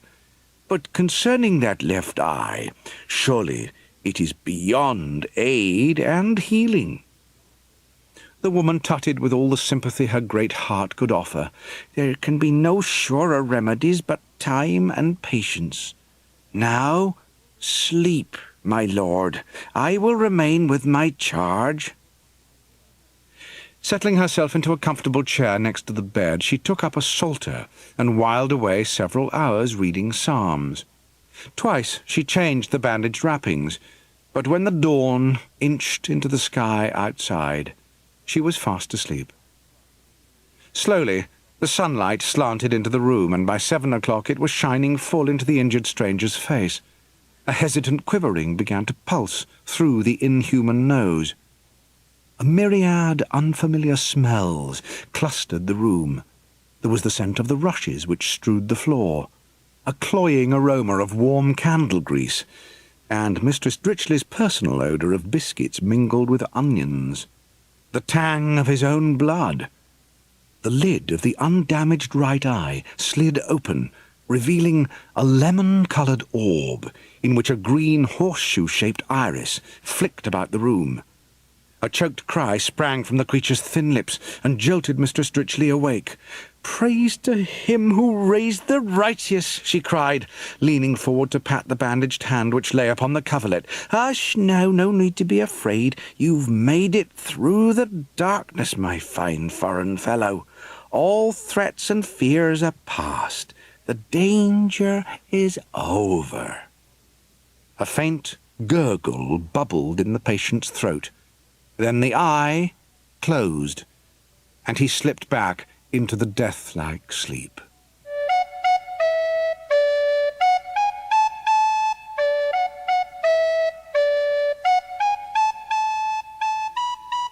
On the third morning, Edwin's widow thought that her patient appeared a little better, although she was concerned that he had not eaten a morsel since his arrival. However, the wounds were beginning to heal. "Time I set some folk to work erecting a scaffold beneath our friend's property," Richard Wotton said. "No one has yet inspected the wreckage, and there may be a great deal to be learned in there." It was a stifling day, and the structure made slow progress in the sweltering summer heat. Working together, Adam and Jack were an efficient team, and Suet helped by fetching tools and carrying away sawn-off twigs in his small mouth. Eventually, the baking afternoon waned, and the delicious cool airs of evening drifted through the trees. "See what we've built this day," Jack said proudly. "And you, little cog Adam, you've worked hard as any. Dritchley'd have been mighty pleased with your labours, and so am I." Regarding the towering framework which now rose over all their heads, the young apprentice grinned. The structure had climbed almost to the top of the tree. A little more, and the visitors' night boat would be reached. Yet as the darkness pooled beneath the trees, everyone grew uneasy. "It must wait till the morrow," someone called, and all agreed. Though there had been no sign of Old Scratch that day, all were aware of the evil-tempered boar's lurking presence. Built to be hunted for sport, Old Scratch had been the first job Edwin Dritchley entrusted to Jack. The apprentice had put too much temper into it, but had learned from it and had measured the cordials exactly ever since. Hurriedly collecting their tools together, they started to trail through the woodland. Following at the rear of the company, Adam wheeled about to give the scaffold one last look. Then he frowned. "What can that be?" he murmured. Within the oak's tangled branches, high in the midst of that inky dark, he saw a circle of metal upon which a small sapphire-coloured light was blinking. It must have fallen from the stranger's night boat. Been too bright all day to see it. "What do you reckon it is?" he asked himself. "A weapon, maybe? Some magic device?" A wooden trotter pawed at him. Suet's little nose was pumping fast and fretful. "You have more wisdom than I do," Adam said, glancing around at the night-swamped woodland and hurrying to catch up with Jack. As they reached the yard, Anne Sowerby, the idle kitchen maid, came lumbering up. "Jack," she cried, "Lord Richard tells you. Oh, my, I weren't made for dashing about. He calls for you to go to the sick room, as he might have need of you there. Without delay, he said. But they always say that, don't they?" "What's he wanted there for?" Henry asked. "That Spaniard fella they're nursing seems like he's waking up at last." As Jack came running into the bedchamber, Lord Richard signalled for quiet. "I sent for you as a precaution only," he said softly. "Our guest may not prove as friendly as we could wish, and we might require your strength, Master Fly." Jack nodded and tensed himself. A curving slice of bright yellow appeared beneath the bandaged brow, as very slowly the eyelid eased open. An instant later, a rapid clumping up the stairs announced the arrival of Adam and Henry. "Bumboils!" Henry hissed. "Just look at that!" Adam held his breath as he gazed into the emerald crescent of the stranger's yellow eye. Could this long-limbed creature really be a messenger of the Almighty, as folk believed? Were they about to hear an angel's voice? Slowly, the livid eye flicked between each of those persons present. There was no fear, only a wary curiosity. With his nostrils tasting the air, the patient registered the faces of those who had cared for him, and with a clearing mind was finally able to link sight and scent. When he had drunk in each of the onlookers, the stranger's thin lips parted, and he struggled to speak. Lord Richard bowed courteously. "Good evening, sirrah. It eases our hearts to see you awake at last." The creature frowned and raised his head off the pillows. Then he opened his mouth, and the bedchamber rang to one of the most beautiful sounds any of them had ever heard. It was a language more like a song than mere words, yet nearer to music than singing, and the very atmosphere of the bedchamber seemed to lighten. Heavenly, Mr. Stritchley declared, enchanted. Old John Dee's Enochian researches, Lord Richard marvelled. Those angelic voices of his. Then it's true, Jack stammered. This fellow really is a messenger of the Almighty. What do you mean, no? Lord Richard cried. I was only pondering foolhardy thoughts aloud. Don't you go repeating my rash words in the village. There's rumour enough already. The stranger gingerly touched his bandaged eye. Then the entrancing music began once more, and he fumbled at his throat, as though searching for something. Don't excite yourself, Mr. Stritchley told him. 'Tis food you'll be wanting after all these days. I'll see to it. Beaming at the successful outcome of her nursing, she fled downstairs. Lord Richard scratched his head in frustration. It was maddening not being able to make himself understood, and there were so many questions he longed to ask. His guest was similarly confounded. A crooked smile lifted the corners of his mouth as he regarded them. A dainty clattering sounded as Suet came gambolling into the bedchamber, leaping up against his master's legs. "Cog Adam," Lord Richard said sternly. "A pig has no business in a sick room. Remove it." Tucking the mechanical under his arm, the boy turned to leave. "Wait," Lord Richard cried. "Behold our guest." The stranger's injured face was a picture of disbelief as he stared at the wooden piglet. Signalling Adam to draw closer, musical sighs of wonder issued from the patient's lips as he examined Suet, and it was plain that there was much he wished to ask. Growing agitated, he tugged at the nightshirt that Mr. Stritchley had provided for him. "He's asking for his own attire," Adam declared. "There must be something he wants from it." Lord Richard opened the chest which stood at the end of the bed, and hauled out the stranger's torn and scorched costume. At once the clothing was snatched from his hands, but whatever the mysterious visitor needed, it was not there. "He's tapping his throat again," Henry said. "Something which he wears about his neck," Richard Wotton pondered. "Here's a lovely bit of broth, my angel," Mr. Stritchley called as she bustled back into the room. "Oh, Cog Adam, get away with that pig! You also, Henry Wattle, get gone!" But Adam was not listening. "I know what the stranger wants. I've seen it. I'm going to fetch it now," he cried, taking the stairs 2 at a time. "Come on! It's in the wood!" "But old Scratch is there!" Henry yelled. "Adam, come back! Adam!"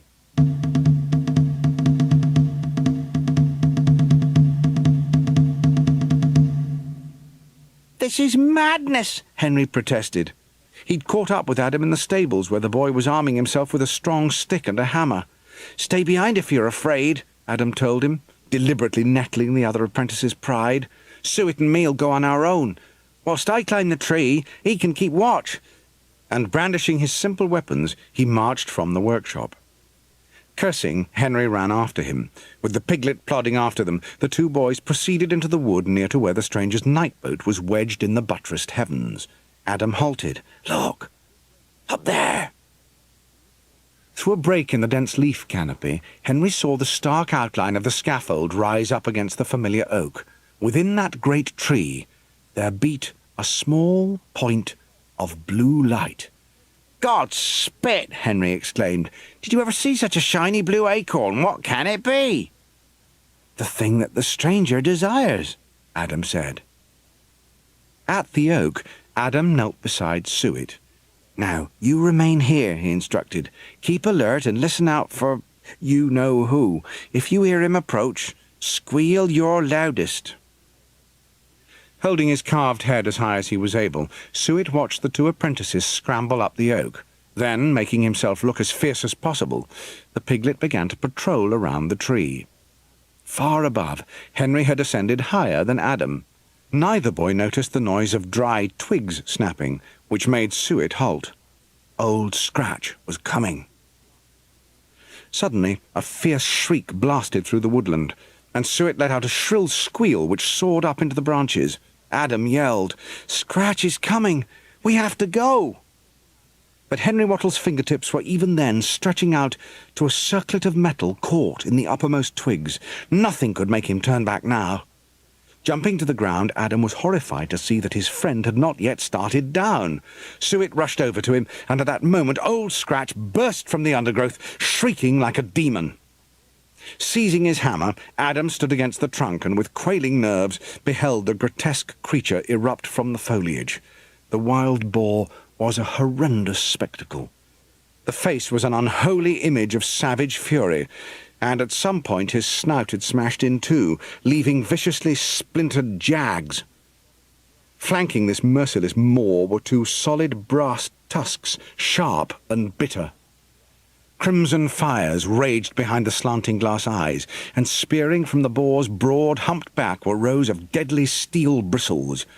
Yet what made this harrowing vision even more grotesque was a tattered train of proud flesh which had squeezed through the rotten rosewood casing.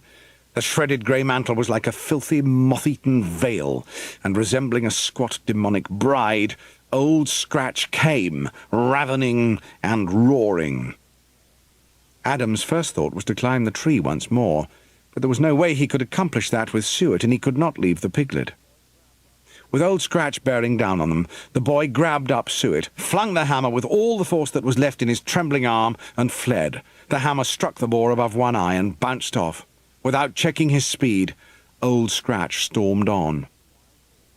Hastening down the oak, Henry saw that the wild boar was gaining on Adam. "The devil's dinner," Henry murmured. "That's what Coggy'll be." From the branch he leapt, and holding the coldly flashing circlet over his head, the boy yelled, "Hey, awful brains! Over here!" Faltering in his pursuit of Adam, Old Scratch veered around, and his temper boiled as never before. Snorting like an enraged bull, he bolted straight for the apprentice. "Witch juice!" Henry wailed. Pelting past the scaffold, the boy ran, screaming as he felt hot vapour pumping from the broken snout come blasting around him. But before a thrust of tarnished brass gored his thigh, there came a strangled shriek, and the wild boar was hurled off his hooves. Daring to glance behind, a rush of relief flooded over Henry. Old Scratch's train of rancid proud flesh had caught on a low, thick branch and yanked the infuriated mechanical off balance. Herring through the remaining trees, Adam and Henry's spirits soared when they saw the lights of Wootton Old Place shine beyond the lawns, and they hastened towards the yard. Adam put Suet down, and the mechanical ran to the piggery, where he pressed his snout through the fence and squeaked piteously. Old Temperance came lumbering out. Adam smiled, and gently lifted the piglet over the fence, where Suet pressed lovingly against the sow's large bulk. "Glad that devil didn't get you," Adam said affectionately. Leaving the mechanical pigs to their greetings, the boy turned to Henry. The thing he had rescued from the oak tree was in his hands, and he was examining it. Adam uttered a gasp of wonder. It was a beautiful necklace or collar, fashioned in a band of yellowish metal which was neither brass nor gold. Many-coloured stones were set about the rim, the largest of which was a polished blue gem the size of a blackbird's egg. In its depths, a bleak light was pulsing steadily. Henry touched the glimmering stone. "Must be worth a tidy sum," he declared. Adam agreed. "Pity it isn't ours," he said. "Who says it isn't?" Henry asked. "I fetched it from the branches. It's mine, and I'm keeping it. Earn me a few sovereigns this will." But before he could bear the glittering thing to his secret hiding-place, the collar was grabbed from his hand. "Adam!" he bawled as the other boy ran toward the house. "Come back, you thieving orphan! I hate you!"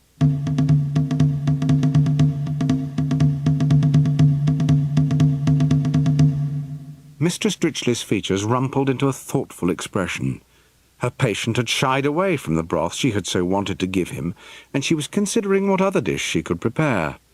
"My lord," Jack Fly began hesitantly, "could he not be one of the special ambassadors that I've heard tales of?" "Nay," Lord Richard said, "those noble folk were not as our friend here." "True enough," Mistress Dritchley agreed. "I ought to know, for did not my Edwin himself become great friends with one? It were they who taught the first masters of motive science." Lord Richard fingered his neat beard. "For the first 30 years or so, after the beatification, they guided and reassured us. Kindly mentors they were. So where did they come from? Jack asked. Mr. Stritchley tutted. They would never say from whence they came, yet I and most others knew that they were doing our Lord's bidding. Alas, as abruptly as they appeared amongst us, they left. She dabbed at her eye. Edwin missed his merry, clever friend, that special ambassador. Bless me, but he reckoned that wherever those noble people hailed from, danger and trouble was brewing there. I told him that was a wicked thing to say, for how could there be any manner of strife in the divine province of heaven? You're swift to populate every corner of the Almighty's kingdom, Lord Richard teased gently. First the special ambassadors, now this fellow. A crowded place it must be. But they were a people apart from our guest. Their features as unlike his as his are to our own. Faces flat as smoothing irons, Mr. Stritchley put in, but such lovely manners. She was prevented from saying any more as Adam came rushing into the sick room and held out the gleaming object, even as Henry barged crossly in behind him. As soon as the wounded figure saw what Adam grasped in his hand, he called out in a beguiling cry. The boy did not wait for instruction from his master, but hastened to the bedside and surrendered the collar immediately. With his bandaged hands, the patient clumsily clasped the thing around his slender neck and touched the lesser stones in sequence. At once, a sizzling noise came crackling from the blue gem, and its glow flared. Yet the glare lasted only a moment, and when it had dwindled, the stranger opened his thin mouth. "My thanks to you."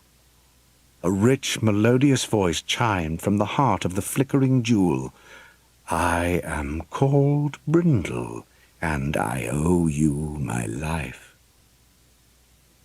The stunned silence which followed was swiftly swept aside by an eruption of spluttered words and exclaiming cries, until Lord Richard called for silence. "At last," he breathed, turning to his guest, "there can be understanding betwixt us." A smile formed in that scarred face. "The talk permits us to share a common speech. I am thankful for its retrieval, yet I sense that this young pair have been at some pains to fetch it. Fear, freshly dispelled, clings to them still." Henry squirmed uncomfortably. Lord Richard introduced the visitor to each of them, then went on to describe what happened on the night they found him. Brindle listened gravely. "I perceive how deeply I am within your debt," he began. "A worthy people you are. There is so much you would ask of me, and yet you forbear. Ask, then, and I shall answer." Henry piped up, "You really come from heaven?" "I am from the sphere of Erebia," Brindle replied. "'Tis a world renowned for its great beauty and fragrance. As a garden is my world, for it does boast the greatest species of plant and flower, more than anywhere I have ever visited." "Well, it certainly sounds like paradise," Mistress Stritchley said, her faith restored. "Now, my angel, you must eat a little." Brindle shook his head. "I have received enough nourishment this day." He indicated the jug of flowers at the bedside. "The blooms you have daily sweetened this chamber with have more than maintained my strength." "You don't eat at all?" she murmured in dejection. "Not even a morsel of marchpane?" "Let him be, mistress," Lord Richard told her. "I should like to know how our friend came to be here." A pain that was not born of his injuries etched into Brindle's face. "I am lost," he said simply. "I am a balm merchant by trade, exchanging the rare perfumes of my home with other provinces. Returning, my night-boat suffered a misadventure, and for 6 weeks I have journeyed blind and without hope of aid. 'Twould seem a power greater than chance watched over me, to have brought me safe to this unknown region and into such friendly hands." Fatigue was creeping over him, and Mr. Stritchley decided that it was time for them all to leave. Wearily lowering himself back onto the pillows, Brindle reflected that he liked this unusual race. The sense of the room closed over him, and, breathing deeply, the Arabian surrendered himself to them.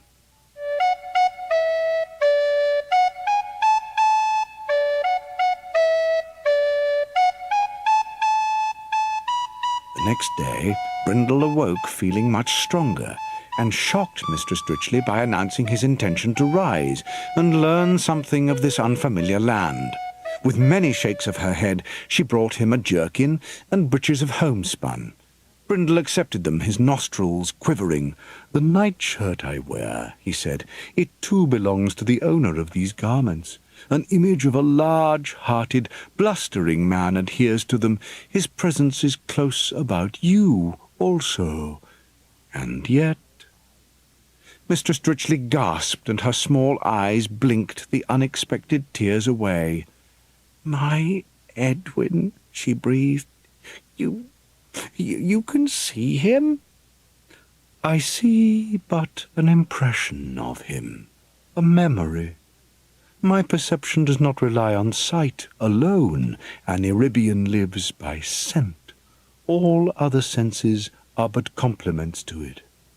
"But how didst you know what my Edwin looked like?" she asked in disbelief.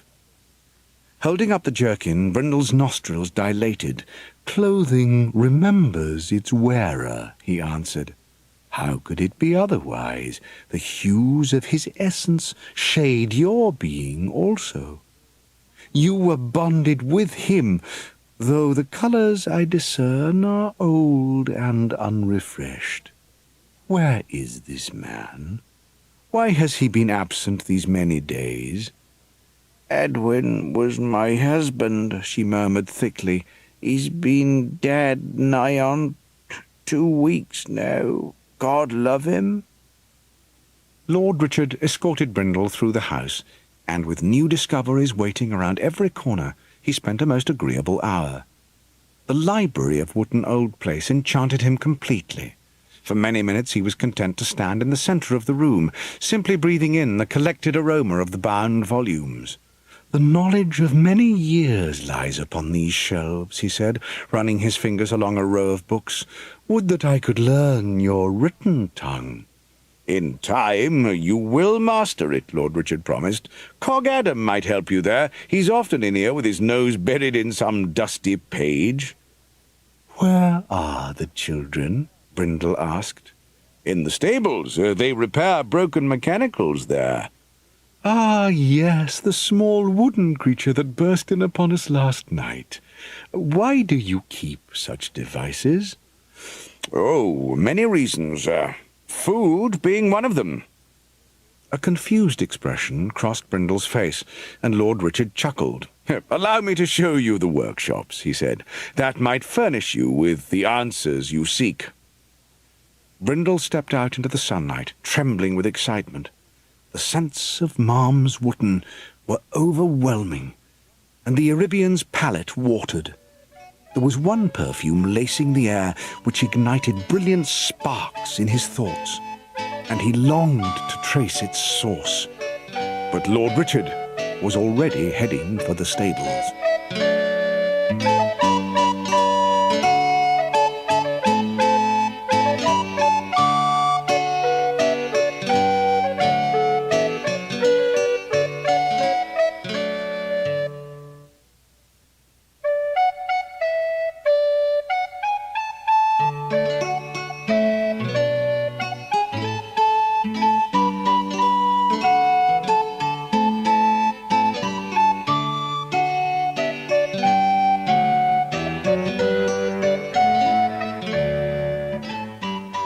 "How goes the labour?" Richard Wootton called as he approached the workshop. The apprentices looked up from their benches. "Well enough, my lord," Jack answered. Lord Richard said that he was glad to hear it, then bid them keep Brindle company for a short while. I must see how the scaffold fares, he told his guest. Jack Fly placed the steel horse's head he had been rectifying to one side. "I'll go with you, my lord. That devil old Scratch is more deadly than ever."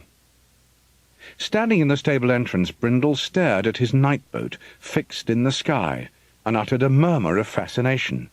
"The skill and ingenuity of this fabricated land impresses me mightily," he said. "Behind the outward simplicity there lies an incredible science. You are a formidable people to own such wisdom." "Bog beetles," Henry snorted. "We didn't make the firmament nor raise the lands." Brindle looked at the surrounding mechanicals. He peered into the open casings, and his bright eyes sparkled. "There is something here that I seem to recognize." "You have mechanicals where you come from?" Henry demanded. "Nay, yet the fundamental principles of these automata appear familiar to me. Except for these liquids, for what purpose are they?" "They're the ichors," Adam told him. "Without them, nothing would work." "A stupendous achievement," the Arabian breathed. "To have dissolved and suspended complex control procedures into an emulsion so that they flux and flow through a dynamic system. How is it accomplished?" "Gibble-gabble," Henry scoffed. "Ichors is ichors." "But surely they are fabricated somewhere," Brindle said. "No," Adam replied. "The ichors were already here at the time of the beatification, together with the mechanicals." Brindle's scarred face crinkled in puzzlement. "A staggering advancement, purposely masquerading in simple guise. Yet why should this deceiving science strike chords of recognition within me?" "Have you visited the gardens yet?" Adam asked. "There are some lovely smells there." The Arabian allowed himself to be led away, and, grunting gladly, Suet scooted ahead. Adam and Brindle followed him into the garden enclosure, and at once the Arabian let out a strangled cry and began to sob with emotion. The apprentice stared at him astonished. All he could see was an ill-tended circular flower-bed. "From the barbarous, empty dark," the talk said, faltering, "to perfection sublime, a treasure beyond rejoicing." Halting before the thorny bushes, he raised a quaking hand and cupped the nearest bloom in nervous fingers. To him it was as if he held a ball of brilliant flame, whose raging scent chimed and echoed through his head. Brindle's legs buckled, and he fell to his knees, a shower of crimson petals scattering about his shoulders. "Child, tell me the name of those wonders. I must put a label to this glorious sensation." Adam began to giggle. "'Tis naught but a rose." "A rose," Brindle repeated. "Verily I say unto you that my kind have seldom endured a bliss so aching as your rose. This would be the glittering jewel of my wares. You are blessed beyond your understanding, my young friend. I cannot recall when last I felt so light of heart." He laughed. "'Tis though all grief and care have been stripped from me. I feel young again." "That's a damask," Adam said when Brindle paused to gaze upon a particular pink rose as they walked round the flower-bed. "Mistress Dritchley uses it to make medicines." "And this white specimen?" the Arabian asked. "Eglantine, 'tis said to denote purity." "Purity? Aye, never did I think to find absolution. Yet here it is, in 5 white petals, purity and absolution. Amen to that." "The Queen herself favours it, so they say, for that very reason." "This little land is ruled by a monarch?" Brindle asked doubtfully. "I did think your Lord Richard was master here." "Malmsbutton isn't the only part of Englandia," Adam laughed. "There are many floating isles like this. Then there are the realms of Europe." "I must have journeyed far indeed," Brindle said, "else I would surely have heard of these places." While the visitor pondered, the boy realized that he had not seen Suet since they had entered the garden. Rounding a plot filled with the flowering purples of sage, rosemary, and lavender, he discovered the piglet chomping turnips. "The device eats," Brindle exclaimed. "Course," Adam answered. "He's a pig. That's what he does best." "Do all automatons eat in this strange country?" Adam grinned. "Only if they're to be eaten themselves." The confusion appeared once more on Brindle's face, and the boy promised to show him the kitchen where all would be explained. Taking one last breath of the eglantine, Brindle said, "Were I to return to my sphere with but a single rose, wealth unending would be mine, so rare is its sweet perfume. My people are afflicted with much sorrow, young Adam.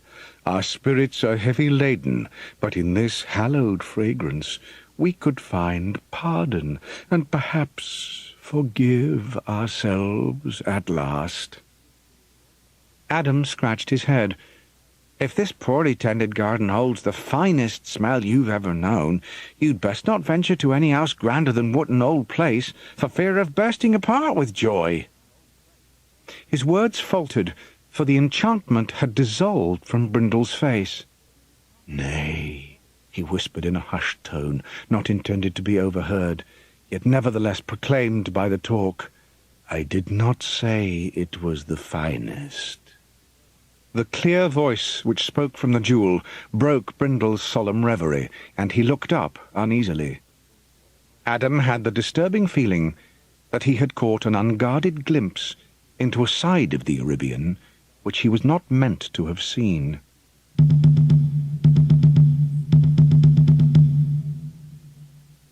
Brindle looked around the kitchen. There was an attractive, tingling fragrance emanating from an oak cupboard, where Lord Richard kept costly spices under lock and key, and many diverse odours flowed thickly from the shelves. Yet nothing here could compare to the rapture he had known outside. "Where is that idle Anne?" Mistress Dritchley demanded. The unmistakable grunting of old Temperance heralded the kitchen maid's return, for she had been bidden to fetch the great sow. It was time for her to be gleaned, and Brindle was intrigued to discover what this cryptic phrase signified. Breezing around the table, Mistress Dritchley smartly struck the wooden crest carved into old Temperance's side. At once the sow was stilled, and Mistress Dritchley held out her arms and bent her knees, seizing the sow's vast bulk and taking the strain. "Nay," Mistress Brindle stopped her. "Permit me." Before she could cluck in protest, the Arabian's strong arms had lifted old Temperance onto the kitchen table. "Quite a weight, isn't she?" Mistress Dritchley remarked. Deftly her podgy fingers unclasped the fastenings that held a section of the mechanical side in place, and took up a knife. To Brindle's astonishment, he saw that packed inside old Temperance's barrel-shaped casing was a thick layer of a cream-coloured spongy substance. "Oh, couldn't be more perfect," Mistress Dritchley trilled. "Just ripe and ready as the good Lord intended." "There," the woman declared when the mechanical was thoroughly cleaned out, and a great pile of the floppy proud flesh had been heaped upon the table. Brindle stared at it, bemused. "Pork, bacon, and ham," Adam said. "The proud flesh forms within the mechanicals, and in the hands of a skilled cook is delicious. Tasty is the real thing, they say, though there's nobody had real meat these past 175 years. "Now for the offal," Mistress Dritchley announced, detaching odd pewter shapes from their pipes. "Kidneys, liver, lungs, tripe, and heart," Adam explained, as more proud flesh was popped out of these moulds. Brindle picked up one of the squashy kidneys and studied it with interest. "A form of fungus," he pronounced. "So that is why the devices need to eat. The decaying matter nourishes the spores within." "Better than any mushroom I ever cooked," his nurse said, sliding a large jar from the shelf and wiping the inside of the heart mould with the dark brown liquid it contained. "For flavour, as it grows," Adam told him. "The proud flesh takes on whatever taste you coat the insides with." Mr. Stritchley took up another jar and began daubing the contents into the kidney patterns. "But that's venison," Adam said, reading what was written on the glaze. "Why, his lordship has run out of kidney essence, and as he don't own any deer no more, there was a tidy lot of this left. I'm not one for wasting, you know that, Cog Adam." "Lord Richard is not a wealthy man," Brindle interrupted. "Bless us, no," she lamented. "Loyalty fills no pockets, it seems, not even in this uplifted world." A slow smile spread across the Arabian's injured face. A way to reward his host had surfaced in his mind, but now was not the time to mention it. He would have to investigate the interior of his night boat before he could raise their hopes. A little after midday, a small group scaled the scaffold to the stranded night boat. The Arabian led them so far down a narrow corridor inside that Adam wondered if they were now in that portion of the vessel which extended out into the cold darkness. Without warning, the corridor opened out into a spacious chamber with arching walls, and the burned-out remains of peculiar counters and desks. "This is the wheelhouse?" Lord Richard asked. Brindle made no answer. He was searching among the sooty debris. After several minutes he pulled back. "My people have a method of communing in which speech can travel as fast as thought across great distances. If the heat had not wrought so much destruction, I could have contacted them. If I had but one more talk, I could set up a beacon for my kind to follow. But I am marooned in this land of strangers. Never will I see my family again." It was a disheartened group that returned to the manor. As they drew near, they saw that a man in fine clothes was standing upon the step, overblown with self-importance. "Sir Richard Wotton, I am Thomas Herrick. Her Majesty Elizabeth of Englandia has heard rumour that a celestial visitor did fall into this land. You are commanded to court, my lord, you and your singular guest. You have until an hour before noon tomorrow, till we must depart. There is room for 2 more of your household, should you wish to bring them. I shall await you on board the night-boat." With that, the overdressed man took his mechanical horse and rode from the yard. The master of Malms Wotton went grimly into the manor-house. "Oh, I cannot bear to see him so," Mistress Dritchley sniffed. "This is vengeance and spite for a devotion done these 14 years past." "Why was Lord Richard banished from court?" Adam asked. "Before the beatification," Mistress Dritchley began, "Lord Richard was a great friend of Robert Dudley, the Queen's favourite. After the uplifting, she made him Earl of Leicester, and though Lord Richard warned Dudley, the vain fool believed that the Queen and he would marry. Then some quarrel occurred, and the Earl fell from favour more swiftly than a stone. To the Tower the Queen sent him, that place more feared than its namesake in the old world. His wealth was seized, and the Isle of Kenilworth was barred and sealed, and the linking chains severed. So terrible was her anger that Robert Dudley's name was not even to be mentioned, and no one dared defy her or support him. None except Lord Richard. But her heart was hardened. Dudley was never seen again, and Malms Wotton was stripped of its incomes." Hearing this, respect and devotion swelled in the boys' hearts, and they longed to make their master proud of them.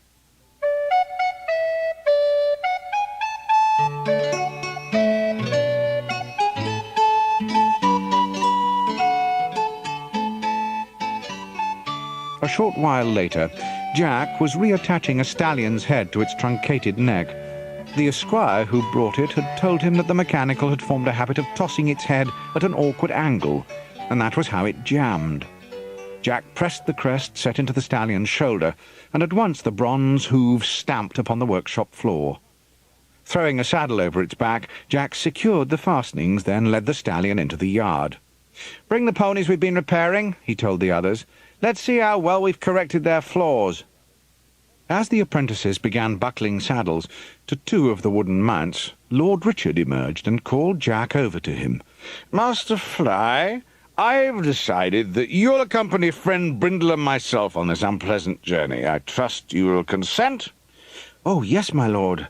"My thanks," Richard Wotton said, his breath betraying the mug of ale he had downed to settle his shaken nerves. But who else am I to choose? What of Cog Adam? The stranger likes him. No, Lord Richard said hastily. Not him, the Wattle lad. Tell him, and make ready for departing on the morrow. Shaking his head, Jack went to inform Henry of his unwarranted good fortune, but was called back by Lord Richard. You are readying those steeds to be ridden? Then send a lad to bring Brindle here. The Queen's passion is horses. It'd stand him in good stead if he could learn something of the art before we leave. And so, as Henry's whooping shrieks of delight rang beneath the firmament, Adam was dispatched to fetch the Arabian.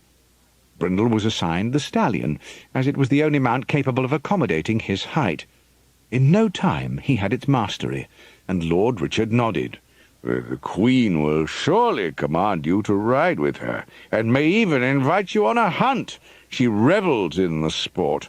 Hunting stag or wild boar, Jack interrupted.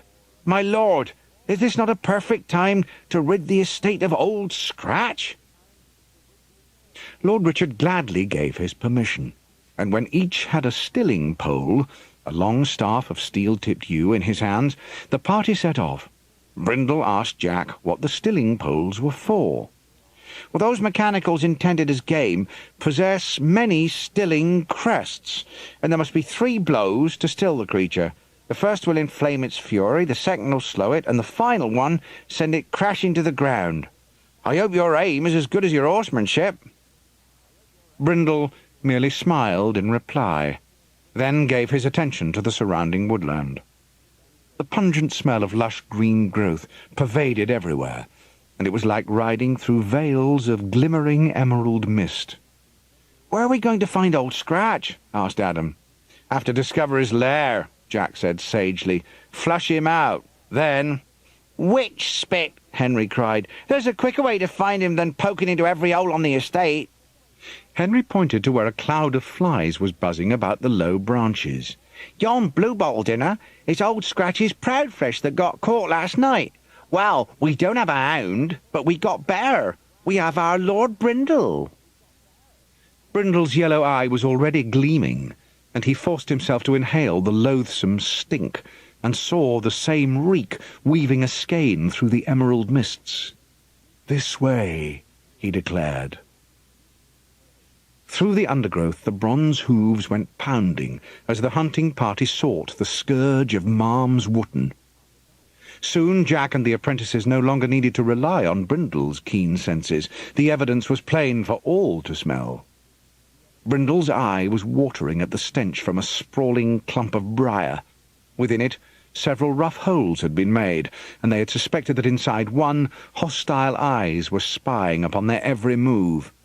"How do we flush him out?" Adam whispered. "Easy!" Henry suddenly yelled. "We shriek and beat the bushes till he can't bear it no more." Plunging his pony forward, the boy shouted, "Awake, you hunchback devil! Give us some sport before we pull you apart!" Suddenly, the Arabian turned towards an overgrown pile of lopped branches. "Your demon has more than one refuge," he said. At once a fearsome roar boomed, and Old Scratch came charging out of the branches, eyes blazing with fury. Snarling with hatred, the fiend faced each of them in turn, then, inexplicably, gave a defiant shriek, whipped about and stampeded into the trees behind. In an instant Jack Fly spurred his pony after the monster, and the chase began. At the extreme perimeter of the estate, a wall of solid rock crowned the entire island. It was this enormous barrier that the leaded firmament curved down into. With that immense wall at his back, Old Scratch could pick off the riders one by one as they fought their way through the bowed trees which grew there. "3 hits, and he's gone forever!" Jack cried. With a trumpeting scream, the boar launched itself at Jack's pony. A tremendous crack shivered up the device's foreleg, and Jack was nearly thrown from the saddle. The wild boar prepared for another savage attack. Seeing this, Brindle drove between them, bringing the steel tip of his staff whistling through the air to strike a resounding blow against the beast's side. but Old Scratch shifted, and the pole missed the intended target by inches. Jack pushed his pony forward and swung his arm back to deliver a punishing hit, but the boar leapt up, and the vicious tusks wrenched the staff from the lad's fist. Bringing its ghastly head about, Old Scratch raked his tusks into the pony's leg, and the mount collapsed. Jack called out in fear, but Brindle's strong hand came reaching down, and Jack Fly found himself seated behind the Arabian. The steel horse bucked and gave an almighty kick with both hind legs. Bronze hooves cannoned into Old Scratch's side, hurling him against the trunk of a gnarled tree. Snorting, the boar sprang upright and went raging back into the wood. "We must pursue that creature," the Arabian declared grimly, "if he reaches the village in this inflamed fury." Brindle spurred the stallion into action. Henry and Adam dug in their heels and charged after. Brindle and Jack caught up with Old Scratch in the clearing beneath the Arabian's night boat. There, against the scaffold, the wild boar made his stand. "Give me the pole," Jack demanded, "and get in as close as you can." Brindle pressed the staff into his hand and spurred the horse nearer, but at that crucial moment the metal steed tossed its head and the mechanisms jammed completely. With a roar, Old Scratch flew forward, slamming his mighty shoulders into the steel legs, bringing the stallion to its knees and throwing Jack and Brindle to the ground. "Make for the scaffold," Brindle ordered. Jack leapt onto the first rung, while the Arabian paced a wide circle around the scaffold to draw the wild boar away.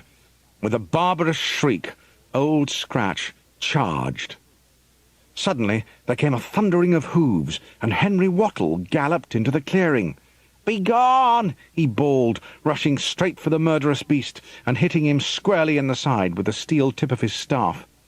Henry doubled back for a second attack, while Brindle hurried to the scaffold. "This time I'll not miss your crest," he yelled, but a deafening collision shook the surrounding trees. Henry dropped the staff as his pony reared on its hind legs, for those at the front had been smashed. Into this hopeless scene, Adam of the Cogs came barging. Henry's mount plunged, whinnying hideously, and its crushing weight came toppling onto Adam's pony. Both boys shrieked as they were flung from their saddles. Henry had been thrown close to the scaffold, but further away Adam lay face down in the dirt. Jack jumped down and dragged Henry to safety. "Adam," he yelled, "get up! Run!" Leaving the sanctuary of the scaffold, he turned to Brindle for assistance, but the Arabian was frantically climbing the ladder. "He's left us!" Henry wailed. "The craven beggar's left us!" Ploughing his tusks through the soil, the demon charged straight for Adam's head. Then a brutal thump punched the boy in the back, and a familiar shape went squealing over his ears. Bravely, Suet, who had followed his master's trail, flew right into Old Scratch's horrendous face and clamped his small jaws about the ragged rosewood shards of his snout. The monster skidded to a halt and shook his head violently as Jack dragged Adam to the scaffold. With an almighty jolting jerk, Old Scratch loosened the piglet's jaws. Suet sailed through the air and went bouncing over the ground. Old Scratch rampaged towards the scaffold and rammed the supporting poles, which quaked alarmingly. The two ponies were still thrashing upon the ground, and beyond them was the small piglet. Adam choked with anguish. One of his trotters was hanging loose on its axle, and as soon as he stood, it fell off completely. "Don't let that devil see him," Adam hissed under his breath. Almost as if he had read the boy's desperate thoughts, Old Scratch's glaring glance fell upon the broken piglet, and he stormed away. "No!" Adam yelled. "You leave him be, you hell swine!" Raging insanely, the fiend scooped Suet up in his evil tusks, and the piglet was rushed across the clearing to an oak tree. In a rupturing explosion of wood and bark, the little piglet was dashed to pieces. "Suet!" Adam screeched. With fragments of Suet's body dangling from his tusks, the wild boar charged at the scaffold, ramming his head again and again into the supporting posts. "We'll not get out of here!" Henry howled. At that moment, a commanding voice called down from high above. "Fear not! I am here!" Brindle was clambering down from his night boat. Old Scratch butted the scaffold once more, and one of the main poles smashed in two. Shrieking, the boar crashed further inward, and another great post came thudding down, striking him behind the shoulders and wedging him firmly in. "He's stuck," Jack crowed. "The demon's stuck. We have him." "Do nothing," Brindle shouted. "I will deal with this." Jack jumped to the ground. "I think not," he laughed. "Scratchy's mine. Oh, you foulness! 5 long years you've plagued me. Well, now 'tis time to mend my mistake. Goodbye, you despised villain. You'll not be mourned." With that, he hit out at one of the wooden crests, but the thing was cemented in position by an encrusting of proud flesh. The crest on the other side, too, was glued fast. The other 3 stilling points were out of reach. Again and again Jack punched and pummeled, and then, without warning, Old Scratch tore loose. "Jack!" Adam shrieked. Brindle leapt the remaining distance to the ground, just as Old Scratch lifted his harrowing head from Jack's body. Blood stained his tusks. The Arabian took from its scabbard the weapon he had brought from his night boat. 2 spearing blades, one jagged, the other like a razor, projected either side of his fist, while a bound shaft reached up to his elbow, where a third, hooked barb glittered lethally. In a spray of crimson, the boar came stampeding to kill. It was a savage, brutal engagement. The wild boar harried and butted him, but always Brindle was too nimble, and the strange knives went jabbing and slicing in. Chips of rosewood started to fly, and Old Scratch bellowed and screeched. Adam suddenly realized that Brindle was enjoying himself. Then the tusks caught Brindle's jerkin, and the Arabian stumbled. Greedily, the mechanical's awful head butted into his stomach, and Brindle was hurled against the oak. His tusks poised, Old Scratch backed off for another run, then he pounded over the ground. At the last possible instant, Brindle jumped up like an uncoiling spring. Dropping his blade, his hands seized hold of the curved brass tusks. Using the mechanical's own momentum, the Arabian snatched him into the air and flung him with all his strength. Roaring, Old Scratch went crashing into the scaffold, splitting posts and tearing the foundations from the soil, and Adam and Henry were thrown sprawling under a tempest of dirt and collapsing poles. In the midst of the wreckage, Old Scratch stumbled to his hooves, but Brindle had already picked up his glittering knife. Into the tough casing, the bitter blades ripped, carving a ragged hole in the mechanical's side. Fiery sparks gushed from the wild boar's evil snout, and a horrendous whine of agonized metal vibrated within him. Then it was over, and Old Scratch fell inert at Brindle's feet. The Arabian leapt over to where Jack was lying upon the ground. Jack's eyes flickered across the Arabian's blurring form. "Scratch is ended?" he asked. Brindle nodded. "Good," Jack murmured. A spasm of pain twisted the lad's face, and he reached for Brindle's hand and grasped it tightly. I am sorry," he stuttered. "There is naught to be ashamed of," the Arabian answered. I thought you deserted us. I was wrong." A darkness was creeping into Jack's vision, forming a ring of light about the dim outline of Brindle's head, and a faint chuckle drifted from his lips. "'Tis well that you're here, my lord. No longer do I fear the end. I have an angel to send me hence." And with that, Jack Fly's last breath sighed from his body. Approaching the Arabian, Adam saw his wide shoulders sag and his head droop. Adam halted. "Brindle," he asked, is Jack?" The Arabian rose and walked a few faltering steps away from him. "God have mercy," Adam said in a cracked whisper. Drawing closer to Brindle, he put out his hand, then withdrew it sharply. An ethereal, almost luminous sheen was moving under the skin of the Arabian's face. "Brindle?" In a croaking voice, the Arabian said, "Forgive me. I am fatigued." Adam thought he looked anything but tired. In an odd way, he actually appeared younger.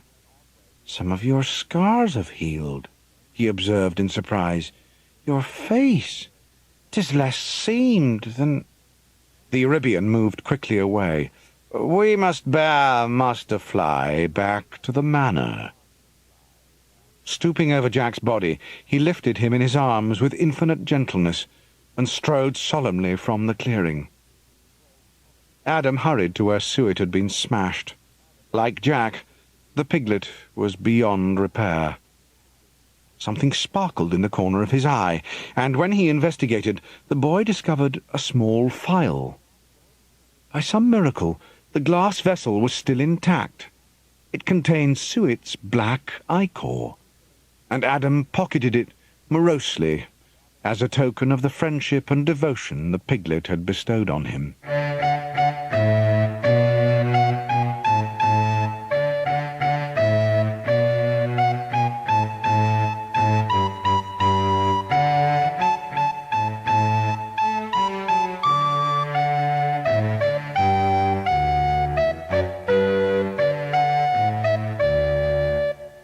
Lord Richard deemed it cruelty to leave Cog Adam at the manor and alone in the workshop.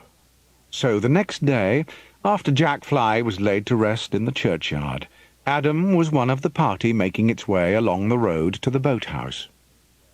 Thomas Herrick watched the group approach, his face twitching with impatience.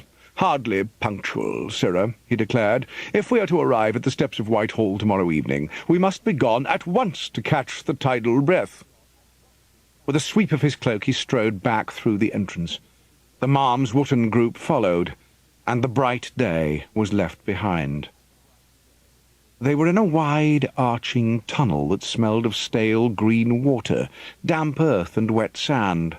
A tar-seasoned jetty stretched out over the surface of a great subterranean pool, where 2 vessels were moored. The most humble was the Wootton night-boat, used to return or collect broken mechanicals. The second was more like a ship, with small leaded windows set into the fore and aft castles. There were no masts, but a row of 8 oars on either side, and a crew of 20 standing stiffly upon the deck. The Arabian gazed at both vessels in disbelief, wondering how such primitive constructions could possibly sail out into the emptiness of the outer dark. They boarded, and slowly the night barge was pushed away from the quay. "We're off, Coggy," Henry breathed, unable to quell his excitement as the barge's canopy closed over their heads, sealing them in. Across to the far side of the raven-black pool, the night barge skimmed to where the surface foamed and bubbled before a cliff of rock that reared up into the darkness. High in that craggy wall there gaped an immense opening. "Raise the oars," Herrick instructed, and the night barge began to rise from the boiling pool. Adam and Henry stared in amazement as the shadowy expanse of sheer rock rolled by, gradually giving way to the rim of that enormous arch-shaped opening, the gateway of Malms Wootton. "Hold her steady," Thomas Herrick commanded. "The current will catch us any moment." Drifting towards that great hole in the rock, the apprentices beheld the star-pricked night beyond, and as the timbers trembled, the craft was dragged into a funneling squall which battered against the canvas. "The tidal breath has us," Herrick called. Brindle looked questioningly at Lord Richard. "We are riding the breath of the Almighty," Richard Wotton told him. "It gales continuously about the entrance, but twice daily allows passage through to the outer dark." Brindle stared out of the window. Through the spiralling gloom he saw what appeared to be roughly hewn designs gouged into the rock. "Consummate science, concealed behind crude imagery," he said softly.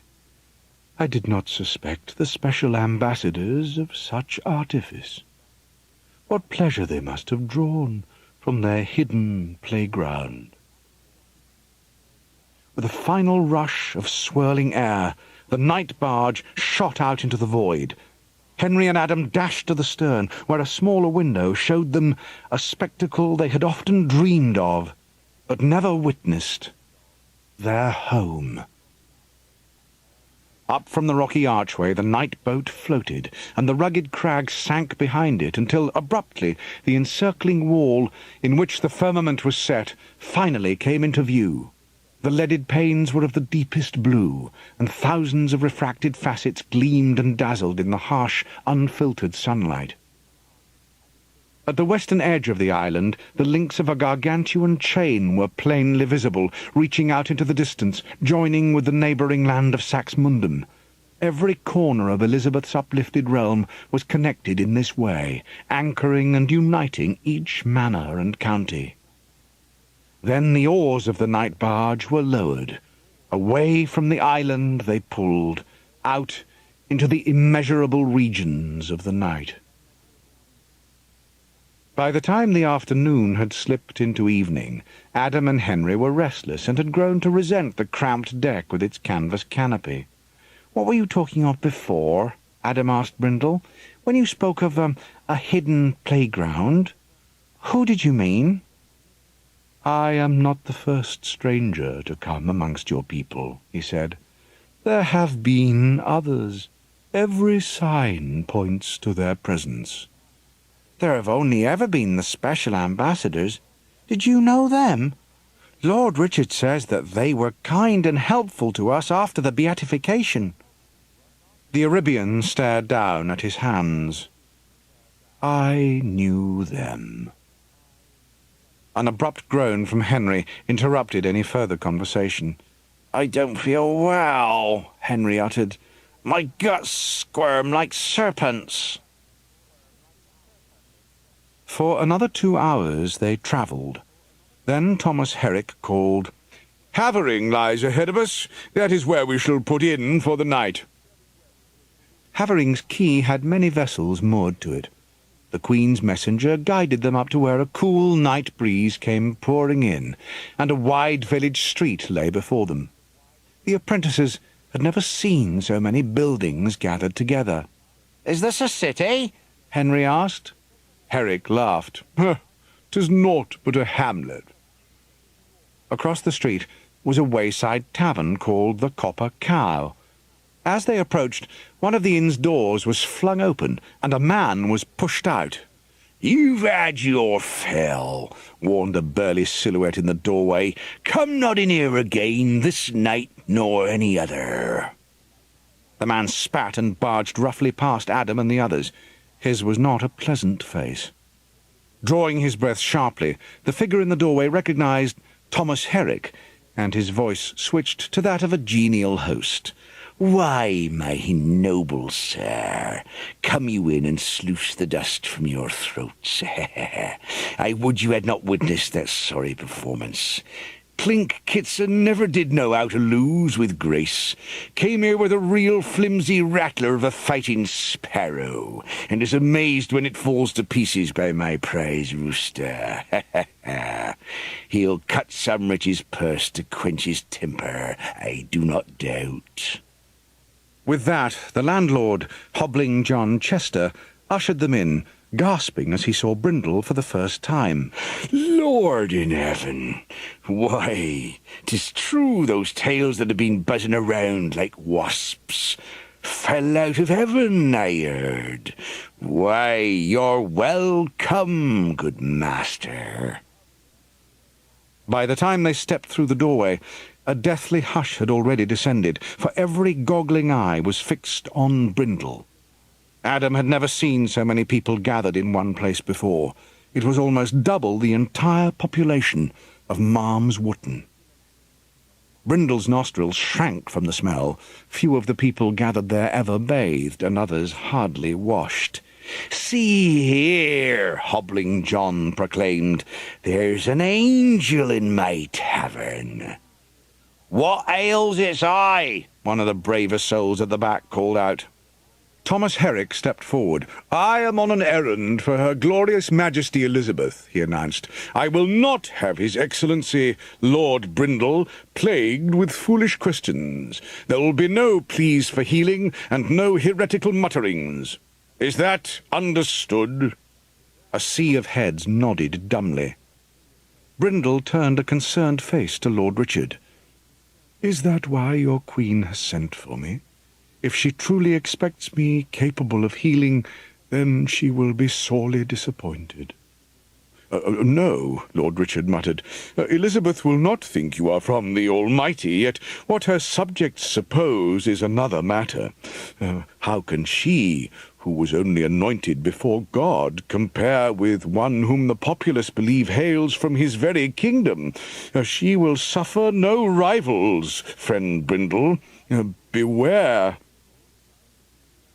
Henry Wattle's stomach had been gradually settling, but in that stifling room it squelched within him once more. "I have to go outside," he balked, rushing to the door. For several minutes he stood breathing deeply. Then he strolled into the street. "That crippled pirate kicked you out as well, has he?" a bitter voice snarled. Henry whipped round. From the concealing gloom the sinewy figure of Clink Kitson appeared, and threw a wiry arm around the boy's throat, dragging him into the darkness. Then a point of cold steel pressed into his neck, and the man sniggered menacingly. "Now, this poacher's going to see what's in that travel bag the little rabbit's got strapped to his shoulder." Keeping his arm tight about the boy's throat, he cut through the strap and tore the pack open. "What's this?" he snapped. Mutton pasties," the boy sobbed hoarsely. "Then it's the end for you," Clinker spat. The blade gleamed in the darkness, and Henry gave a terrified shriek. "Let the child go!" a fierce voice boomed. Clinker saw a towering figure rushing up the narrow alley. "Halt right there! One step nearer, and I'll carve a door to let out the lad's soul." In one swift movement, Brindle drew the deadly twin-bladed knife from its sheath and let it glitter in the blue light. "What devil's weapon is that?" Clinker croaked. "'Tis only my reaping hook," Brindle answered. "Yet 'twill serve to fillet your corrupt bones." Clinker cursed and gave Henry a mighty shove which sent the boy lurching at the Arabian's feet, pelting himself up the alley and disappearing into the night. Brindle lifted the apprentice off the floor, and Henry threw his arms about him. "Oh, thank you," he wept. "How did you find me?" "I perceived that you had wandered from the yard, and that villain's scent was still heavy in the air. Then I sensed your fear." The Arabian glared into the darkness, his nostrils gaping and exploring. Then, in grim silence, he carried Henry from the alleyway.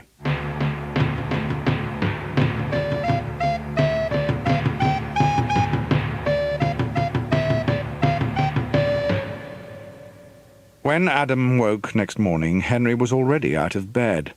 "That's twice Brindle saved my life," he murmured. "A guardian angel, that's what he is. Bumboils, Coggy, how lucky were we when he foundered in our sky."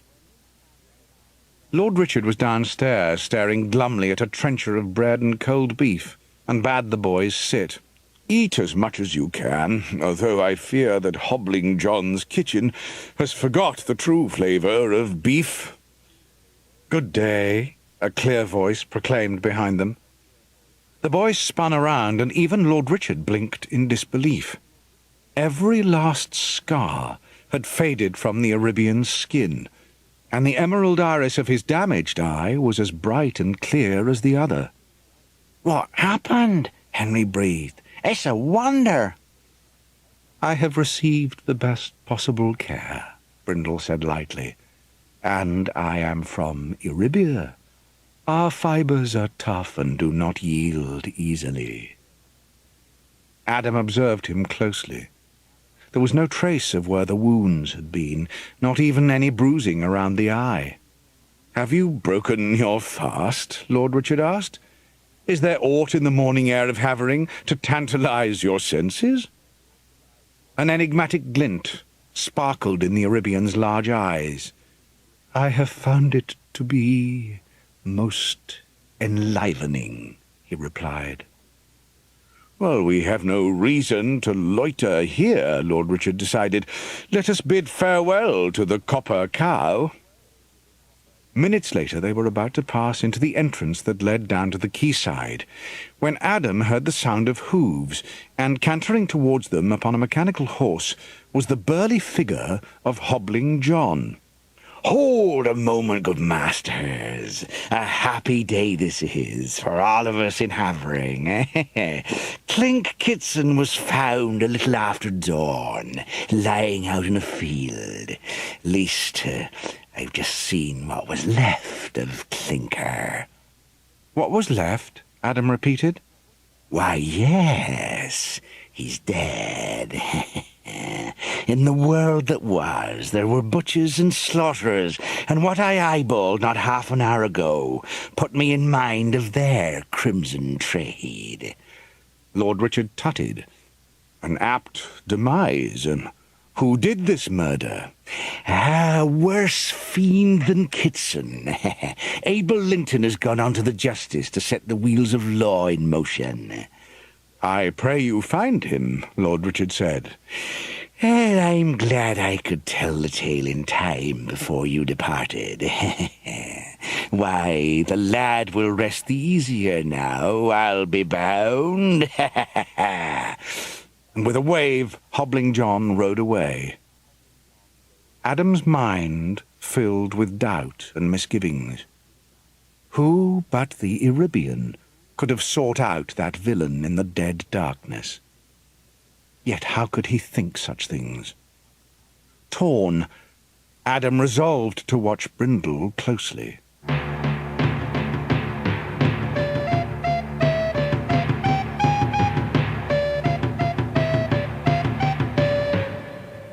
As the protective panes of Greenwich scrolled beneath the ascending night-boat, Brindle murmured in disbelief. Here was where the immense web of isle-linking chains converged, each connected to the inverted range of peaks which London was built upon. This was the centrepiece, the jewel of the uplifted realm. Over 20 miles it stretched in length, and the firmament was spectacular and fabulous to gaze upon. Pinnacles of elaborately chiselled masonry speared upward, echoing the spires of the churches below, while in the vaulted glass images of clouds travelled over the diamond-shaped panes. "Only God could have done this," Henry whispered. Looking out at the countless towers, Adam noticed one greater than the rest. "What's up there?" he asked. In a grim voice, Lord Richard said, "'Tis the tower. Upon that barren crag stands the solitary fortress to which only the most politically dangerous prisoners are sent." "That is where your friend was sent?" the Arabian asked. Thomas Herrick stared at them, outraged. "Mention not that arch-traitor's name. I will not have it spoken aboard my night-barge." "Robert Dudley, Earl of Leicester," Lord Richard proclaimed in defiance. The gateway to the city rolled into sight, and Henry squealed, "Pickle the Pope, Coggy! Tell me that he isn't there!" A monstrous black-bearded face was glaring in at them, painted in brash colours. The head alone was the size of Wootton Old Place, and each fierce eye was greater in length than Herrick's night-barge. "What is it?" Brindle asked Lord Richard. "A representation of your god?" "Nay, that fearsome fellow is Magog, one of the two giants of the Guildhall, legendary champions of London." Standing upon an outcrop of rock, the Colossus loomed in front of London's leaded sky. In one tremendous hand he wielded a sword, while in the other he carried a mighty set of keys. Twice a day the mammoth keys were raised and lowered to allow entry, and now they were hoisted high. Exposed below was a huge opening in the vaulted sky, and through that Henry and Adam espied enticing glimpses of the city beyond. To the apprentices' great wonder, the titanic face turned to follow their craft's approach, and from the open mouth there galed the tidal breath. Then the city of London spread out before and beneath them, and Herrick commanded that the canvas be lifted. Racing to the sides, Henry and Adam whisked their heads left and right until Lord Richard pointed behind them. With a shock they found themselves staring straight into a second enormous face. Here was Gog, the second of the London giants.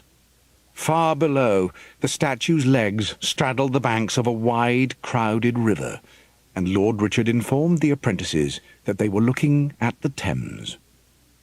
Down the vessel glided, and the boys gazed at the surrounding city, breathless and awestruck.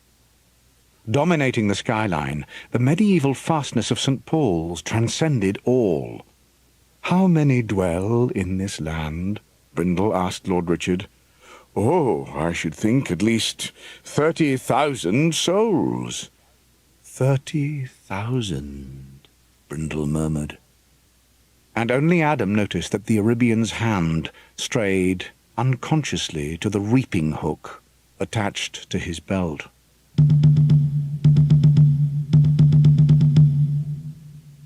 A past mistress of orchestrating her perceived image, Elizabeth the Queen had arrayed herself from head to foot in white silks and taffeta, so that she seemed almost to have stemmed from the realm of heaven herself. Looking no older than she had on a night 175 years ago, when she lay close to death with the smallpox, the daughter of Henry VIII and Anne Boleyn was a handsome woman of noble proportion. Brindle beheld her, and his senses swam. Behind, Lord Richard ground his teeth together, saddened to see him fall under her enchantment, as so many others had done before. The Queen raised a slender hand to greet them. "You are welcome to our humble realm, Excellency," she declared. "In honor of your arrival, a banquet has been prepared. Let us repair thither, and you shall sit with me. I would know the reason of your coming, and why you did choose my realm above all others. Was it because the Almighty is not a Catholic?" She laughed, and the rest of the court fell in with her mirth, but Brindle stood apart. "I am from Erebia," he informed her. "Whatever you may—" Her raised hand silenced him. "Speak of it at table," she said firmly. Brindle understood that she did not want anything further to be said before so many people. "As you wish," he agreed. "And Lord Richard and the children?" The Queen's smile faded. "A place will be found for him, yet I would not weary your young companions any more." With a brisk, purposeful stride she led Brindle through the sea of people. Adam recognized a white, bearded man, and standing at his side was a squat figure made of copper. "Dr. D! And Lantern!" he cried. "I hoped I'd see you here." The old astrologer bowed solemnly, and his mechanical secretary did the same. "Did I not foretell that Providence would throw us together again? Lodging has been prepared for you in the palace. Lantern will usher you thence, if you would care to follow him."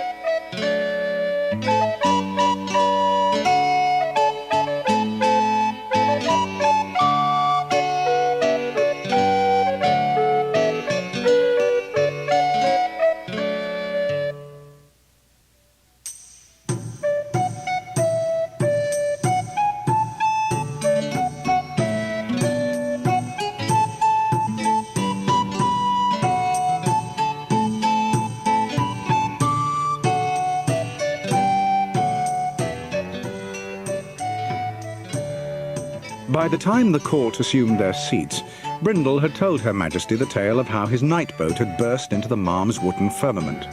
"And are we to expect any more of your kind thundering into our skies?" she asked. "These islands are unknown to my race," the Arabian assured her. "Chance alone carried me hither." "A tragic plight," the Queen concurred. "But I could furnish you with a vessel to seek out your home and open the trade links with your kind." "Your night boats are not made for such long journeys," he answered. "Well, you must assist and guide us in the construction of vessels capable of traversing the great distance to your home. Consider it a bargain, then. Should you contact your folk, the sovereign prince of this realm will be the one to benefit by the new commerce. Now," she raised her voice, "bid the Tizzies serve." Elizabeth owned a number of sophisticated mannequins modelled upon her image. The most common were the Tizzies, wooden figures which served at meals. Carved into the likeness of Elizabeth as a young girl, in the centre of each high forehead the emblem of the double rose formed their stilling crests. One stepped to the royal table bearing a dish of sugared spices. "Doubtless your armaments are as exceptional as your night boat, Excellency," Walsingham remarked. "My craft bore no arms," Brindle answered. "We are forbidden to do so." "Yet you have knowledge of weapons and engines of destruction?" Brindle nodded reluctantly. "How efficacious and devastating would they be?" "How devastating do you wish? I know of fire globes which could raze this palace to the ground in moments." Walsingham squirmed with pleasure. "You will share this knowledge? If you help rid us of this Catholic infection, the Almighty would smile upon you." Richard Wotton mused. "What I never could understand is this. If the Almighty despises the Catholics, why did he include them in the uplifting?" The Queen's spymaster turned a face on him that made Lord Richard return to his wine. "A globe of flame," Elizabeth marvelled. "Your night boat descends, and you fall from its fiery interior, and now you talk of these destroying heats. You shall be my salamander." Brindle did not understand. "Dr. D," the Queen called, "explain." "The salamander," the old astrologer began, "is a creature which was believed to thrive in the domain of fire. Her Grace is wont to bestow upon her favourites names best suited to their natures or position." "Just so," Elizabeth exclaimed. "Sir William Cecil is my spirit, Walsingham my Moor." "And what of your eyes?" Lord Richard's voice broke in. There was an awful silence. Robert Dudley had been Elizabeth's eyes. Her Majesty's face was a vision of white-lipped fury. "God's death. Get out, sirrah, before I separate a traitor's head from its shoulders. Go. I'm sick of you." Richard Wotton rose from the table. "It is my great joy to leave, Your Grace." Watching him depart, Walsingham commented, "The man is an imbecile." "But an honourable one," Dr. D added. "The most dangerous kind," the spymaster returned tartly. Hands clenched, the Queen turned to Dr. D. "What do you make of my salamander? Have you consulted the stars on this matter?" "Yes, Majesty. They have shown a great burning in the heavens. A Spanish ship will soon be blazing above this very isle." "Listen to that, Walsingham," she cried in delight. "Your fears are over. Ah, here comes one of the subtleties. See, my salamander, it is a sugar confection, cunningly crafted into the shape of a dragon." Carrying the heavy dish, a Tizzy ascended the platform and tottered unsteadily towards the throne. The mechanical's erratic walk declined into a drunken lurch. Then, before anyone could stop it, the Tizzy flung the large plate straight at the Queen's head. Leaping from his seat, Brindle caught the dish just inches away from Her Majesty's face. Fragments of shattered sugar paste exploded across Elizabeth's pearl-encrusted gown. The Tizzy was shaking violently. "Jeez, you!" the Queen bawled. "I will have no shaking sickness in my household." Rising in fury, she strode up to the quaking mannequin and brought her fist thumping down upon the Tudor rose. The tizzy fell to the floor with a clatter of limbs. "Take that away and burn it," she commanded. Turning to Brindle, she added, "My thanks, salamander. Tell me, my fire-dweller, do your people know aught of dancing?" "Your grace?" The Queen clapped her hands and called for the mechanical musicians. "Before this night has ended, you shall be well versed in all steps." Elizabeth led Brindle into the centre of the room, while Walsingham summoned Dr. D. "There is too much coincidence in the timing of this shaking sickness for my liking," the spy master said. The doctor agreed and carefully removed the tizzy's face to inspect the internals. He sucked in sharply as he removed a small spherical phial filled with an indigo liquid. "If the Queen had not stilled this when she did, it would surely have murdered her." "Undoubtedly," Walsingham murmured. "Either her or the Arabian. I find myself wondering just who was the intended victim."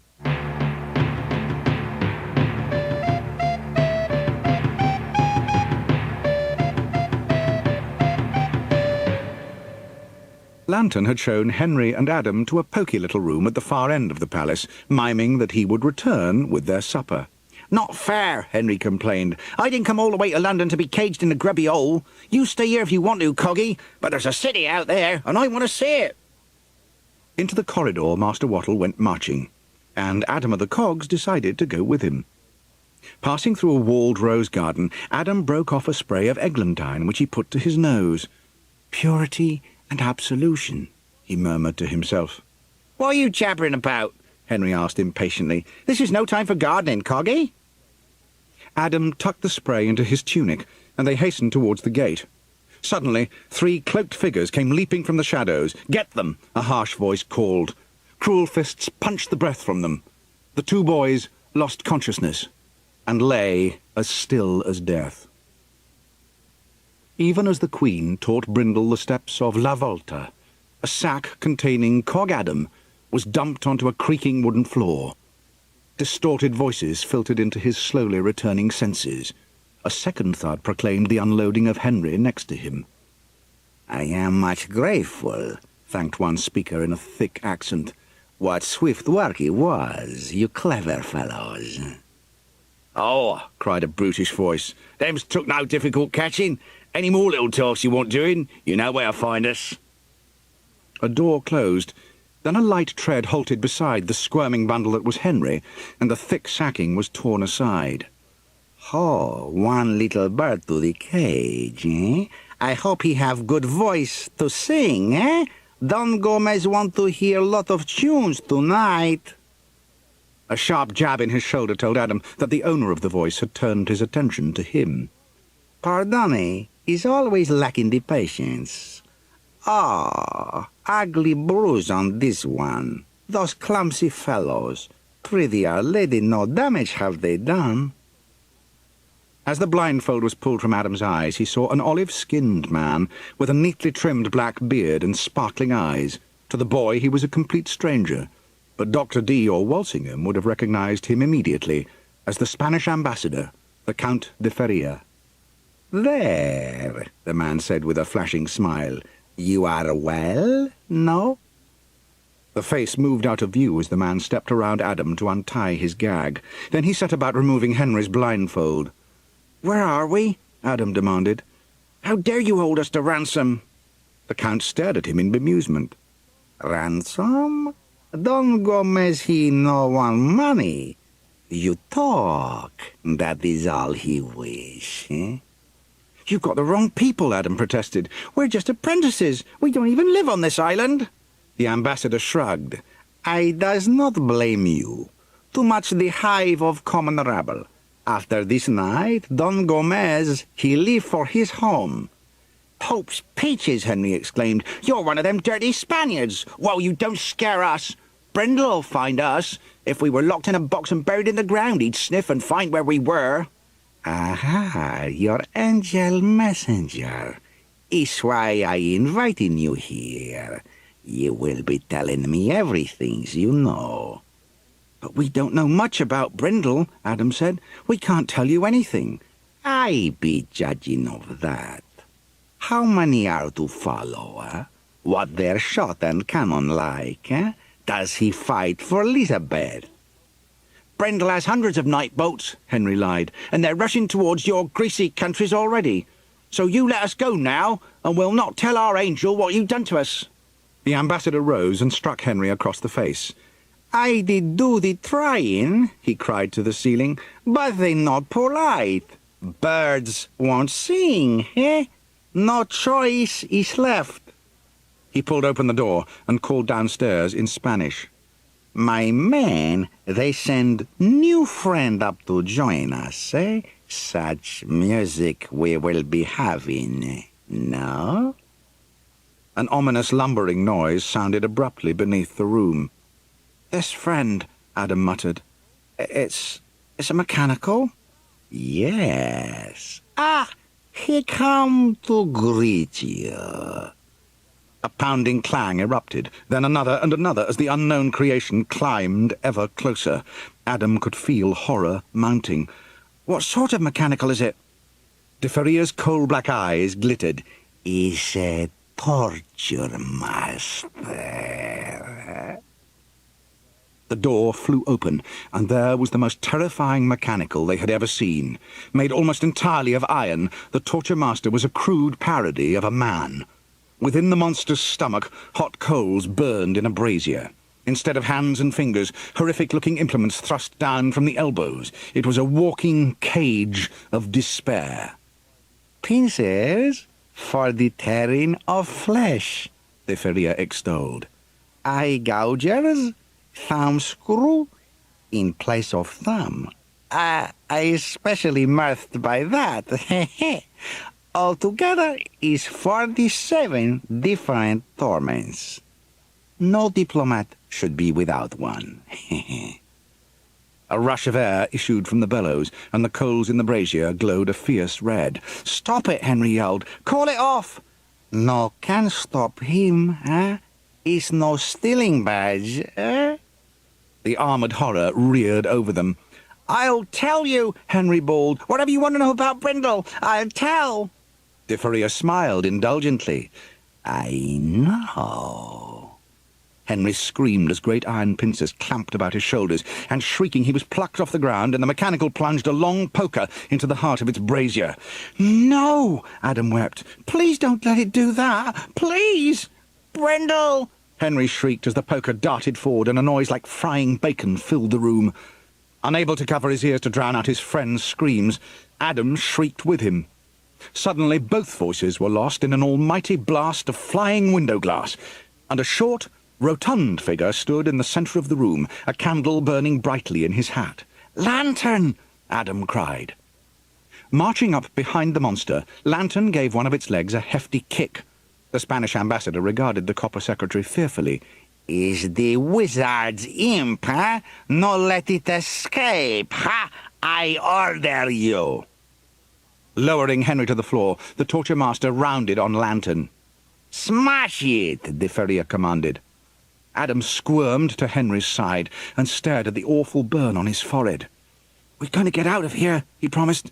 "Don't worry." The torture master reached out to seize Lantern. The mannequin leapt aside, but a spiked club drove into his back and he was hurled to the ground. "Come on, Lantern!" Adam yelled. "Get up! You must!" But Dr. D's assistant could only watch hopelessly as the torture master raised one of its heavy iron feet, swinging it directly over his head. "Finish it!" the ambassador squawked. "Crush him!" But Lantern rolled out of danger and was back on his feet, stooping to grab hold of the carpet's edge. He heaved, and the Spanish nightmare was sent toppling backwards, the many spikes of its shoulders skewering the wooden boards. Lantern bounded forward, dragging the carpet to throw over the torture master's stricken form. Then he picked up a chair and, holding it before him, charged straight for the ambassador, propelling him clean out of the room. The secretary shut the door and scurried to the boys, snapping each set of manacles in two.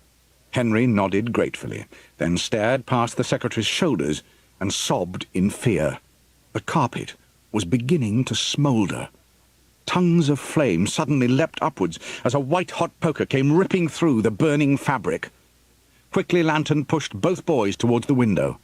A pile of barrels had been stacked against the building, forming an easy stair for their escape, and the apprentices hastily lowered themselves down. Behind them, the burning floorboards could no longer support the torture master's huge weight, and with a burst of showering sparks, the metal giant went crashing down into the room beneath.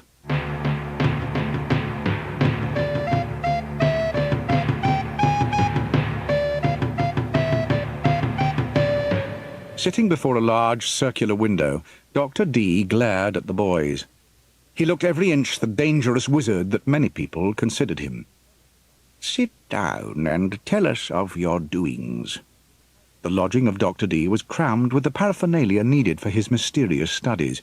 Highly polished brass cylinders used to measure and map the constellations glowed in the candle shine, as did elaborate astrolabes and sextants.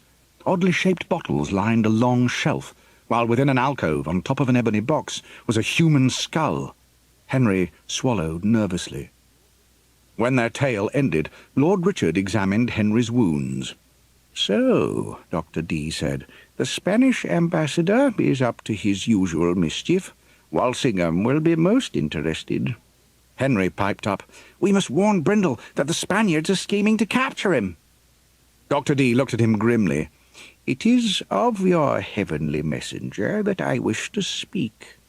A problem has come to my notice which does not, add up." "There's nothing wrong with Brindle," Henry cried hotly.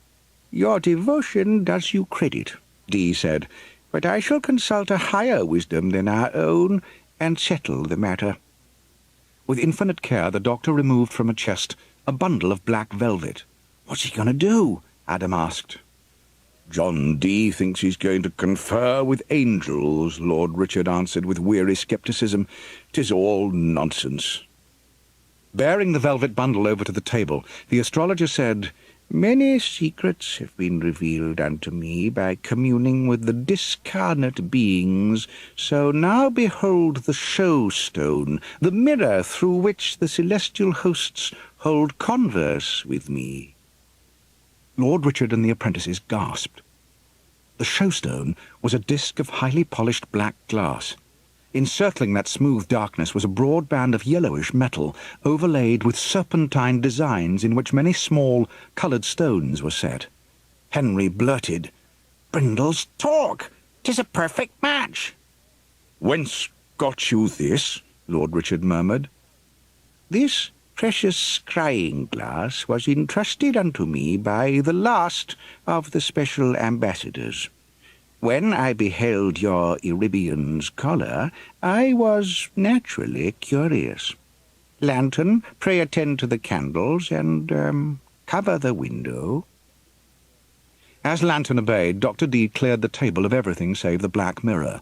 "My copper companion is the most talented medium I have ever had the privilege to work with," he said. "Henceforth, you shall all remain silent. There must be no interruption.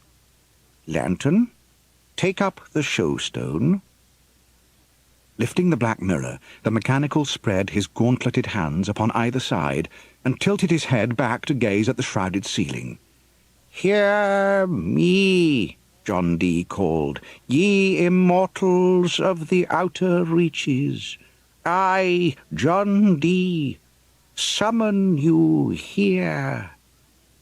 Abruptly, Lantern's candle started to fizz and spit. The warm, slender beams which radiated from his hat changed hue until the four people around the table were flecked with silver speckles. "Enter this, the uplifted realm," Dr. D exulted. "Bosco Utwa, speak unto us." Over the surface of the mirror, a milky phosphorescent vapour was moving. Widening circles radiated out across the viscous glass, and a vortex formed in its heart. To the apprentice's amazement, the twisting whirlpool plunged beneath the level of the tabletop. Then, far below, in the darkest reaches, a dim spark twinkled into existence. From that spiralling abyss, the distant star came streaking to the surface, and out from the gyrating shaft it rose, floating noiselessly up into the shimmering vapour where it hung on the air, shining a cold, ghastly glare onto all their faces. "I am here," intoned a bleak voice, and Henry whipped his head around in shock, for the disembodied words had emanated from Lantern. "Why was the invocation made? What sacred wisdom would you glean of me?" "Forgive this summons, but a stranger has come amongst us. He calls himself Brindle, a merchant in balms and fragrance." "Fragrance," the voice chimed. "Know you the sphere of his kind?"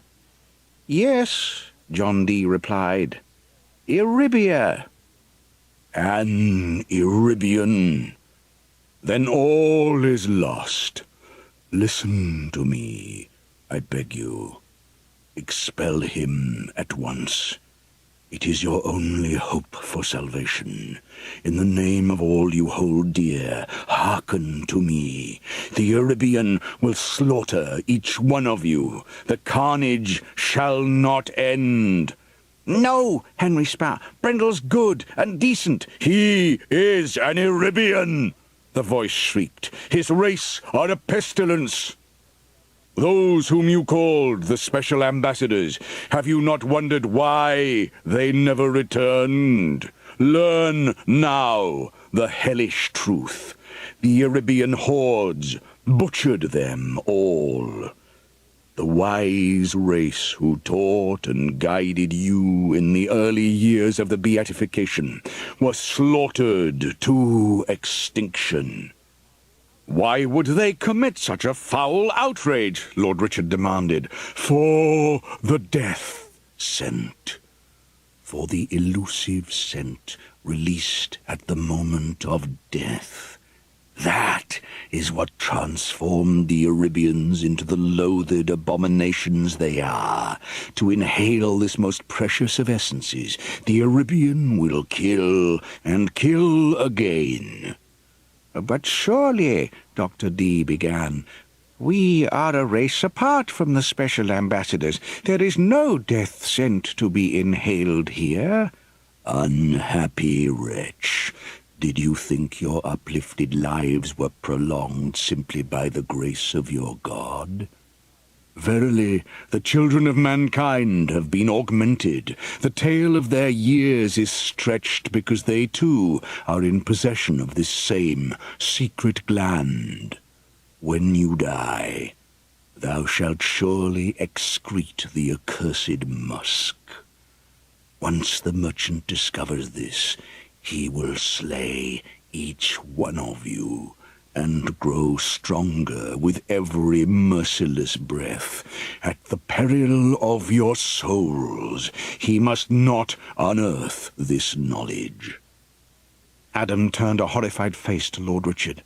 "He already has. In the woodland. He was with Jack. It happened then. I saw it. Brindle knows." "That villain Kitson," Lord Richard murmured. "Hobbling John said he had been cruelly butchered." "And the next morning Brindle's eye was healed," Adam cried. "Then it is too late," the voice wailed inside Lantern. "The hunger will torment and burn in his blood. His kind cannot control the killing madness. If you love your lives, then flee." Henry leapt up, hot tears streaming down his face. "It's a lie! This is a demon you've conjured! Well, you'll not turn me against Brindle!" With that, the enraged apprentice gave Lantern a brutal kick, and the mechanical went tumbling from the bench. At once, the link with the strange, ghostly voice was severed. Henry ran to where the secretary had fallen, and blew into his hat. Immediately the room was thrown into absolute darkness. Lord Richard fumbled his way to the window, and the blanket was ripped clear. By the light of the sparkling heavens, they found Lantern still lying motionless upon the floor. Henry was no longer in the room. "He's gone to Brindle," Adam realized. "We must stop him." "Wait," the astrologer cried. The showstone is not here. The crazed boy has taken it with him." "If Brindle gets hold of that," Adam whispered, "he'll be able to construct a beacon and call the rest of his people here."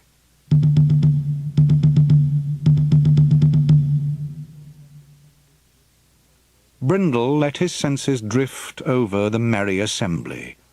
The richly coloured costumes put him in mind of a garden, and the Arabian understood perfectly why this race had appealed to those his kind had hunted to extinction. They had an exuberant flair and imagination, and their attention to the smallest detail was unlike any he had ever encountered. Without thinking, his hand slid to the hilt of his reaping hook. It would be childishly easy to kill everyone in this room. One swipe of the blades would release that sacred essence and set his blood on fire, inspiring him with a tireless vigour. His mouth watered, and in that moment he despised himself. He must never again succumb to the awful lust which had damned his people and made them the scourge of other societies. Then, abruptly, he faltered in his dancing and stared at the entrance. "Fear flies this way," he muttered. "Henry. He is confused and afraid. Something has happened." To the Queen's astonishment, he left her side and strode toward the doors. "The heavenly messenger!" Henry Wattle's voice was shrieking. "I must see him! Brindle! Brindle!" Henry pelted between the guards, and, clasping the showstone to his chest, blundered to a standstill. Brindle stared at the burn which marred Henry's forehead. "Who has done this?" he thundered. He reached out, but the boy gave a pitiful shriek and pulled away. "Tell me it isn't true," he pleaded. "Tell me! They said you were a murderer, a killer who'd butcher us for the smell of our death. They said you were evil." A murmur of shock rippled around the room. "Do you believe that?" Brindle asked. Henry shook his head. "But Lord Richard and Coggy did. Oh, Brindle!" "Let me see your wound," the Arabian said tenderly. "It needs dressing." Henry rushed forward, and the Arabian wrapped his arms about him. "Do not fear," Brindle said gently. "I won't let any harm come to you. As a son to me, you are." Only then did the Arabian notice the object Henry had been grasping to his chest. "What is that?" Henry held out the showstone. I took it from the doctor's tower. I knew you needed it." Brindle sank to his knees, and a faint cry of jubilation burst from his lips. "I can construct a beacon. I can return to Arabia." The Queen roared in exultation. "That is excellent news. The trade we spoke of can begin. Your people will be most welcome in my kingdom."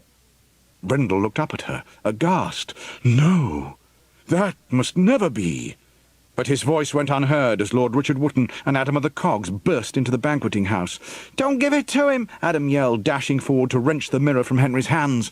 "Your Grace," Lord Richard panted, "this fellow is not who he pretends to be." "Lord Richard, hear me," Brindle begged. "Whatever you have been told, be not hasty in your judgment. Listen to me, please." The Master of Malms Wotton felt his anger cool. "It is only fair that you be permitted to deliver your version of what we have been told." Elizabeth concurred. "Take the Arabian to the council chamber." Thomas Herrick intervened. Feeling himself usurped from the Queen's favour by this stranger, he was determined to restore his position in any way he could. "Your pardon, Your Grace," he toadied. "Innocent or no, permit me to remove the curious knife he bears." He leaned across and pulled the reaping hook from its sheath. The Arabian seized hold of Herrick's wrist. "Release it. If I have to surrender the weapon, then so be it. But to one of the boys, they have in them more nobility than you can ever pretend." Exasperated, the Queen roared. "Herrick, do as he bids. Give the weapon to one of the children." The dismayed man turned his head toward her, and, considering the matter settled, Brindle released him. Herrick was not expecting this. Before he could stop himself, the fist which gripped the razor-sharp blades jerked violently towards his own face. Every voice cried in horror as Thomas Herrick fell to the ground, soaked in his own blood. Brindle staggered backwards and threw his hands to his forehead, where the long slit of his cranial nostril began to quiver, opening like a flower with fleshy petals as it quested the air. "No!" he howled. The courtiers stumbled away from him as he toppled to the floor, calling out desperately, "The man is dying! Help me!" As Thomas Herrick's feeble movements ceased, Brindle began to shake. "Lord of hosts," the Queen whispered. Within the Arabian's flesh, a luminous spectral sheen was creeping, until he glowed with a ghastly light. His futile struggle against the base forces of his nature was ended, and he had lost. "It's what I glimpsed when Jack died," Adam breathed. "It's what the Deathscent does to him." Brindle raised himself from the floor. His lemon and green eyes were wild, and his features shone with a livid, streaking light which moved beneath the surface of his flesh like sheets of cold flame. Even Henry shrank away from him in terror. With swaggering, powerful strides, Brindle pushed through the frightened people until he stood beside the body of Thomas Herrick. He pulled the reaping hook out of the dead man and rounded on Adam. "Give me that device," he ordered in a bestial voice. "Bring it to me." Adam shook his head. "I'll break it before you can call more of your kind here." In one swift movement, Brindle dragged the Queen to his side, pressing the blades to her neck. "Give me the device, or your sovereign goes the way of Herrick." Walsingham hissed, "Obey him." "Slide it along the floor to me," the Arabian snapped. The apprentice lowered the mirror to the ground, then sent it skimming. Brindle stepped on it and dragged the showstone with him as he drew the Queen over to one of the large windows. The twin blades swung back, and Elizabeth steeled herself to meet death. "Don't!" Henry yelled. The apprentice's tortured face stayed the Arabian's hand. Raging, he threw the Queen from him, snatched up as the panes shattered. Walsingham and the others rushed to Elizabeth's aid. "Leave me," she bellowed. "Get after that creature and bring me its ugly head." Through the grounds Brindle ran, slaughtering the guards as he went. Pausing only to inhale the last of them, Brindle headed for London Bridge. He passed between the shops and dwellings which lined it, and lifted his eyes to the colossal figure of Gog which straddled the Thames. The effigy's momentous axe was lowered halfway, but there was enough clearance beneath it for a night-boat to escape. On the Thames Brindle saw many vessels just waiting to be taken, and though he could hear the pursuit, there was still time to accomplish his most important task. Removing the torque from around his neck, Brindle pulled out a slender, jewelled rod. With a deft twist, he detached a small segment of the showstone's frame, clasping the collar about his throat once more, and laying the black mirror against the railings, the Arabian held up the two pieces and murmured softly, "Come, my kindred, follow my beacon. This forsaken realm, wherein the delicious Deathscent flourishes, will be hidden from our sphere no longer."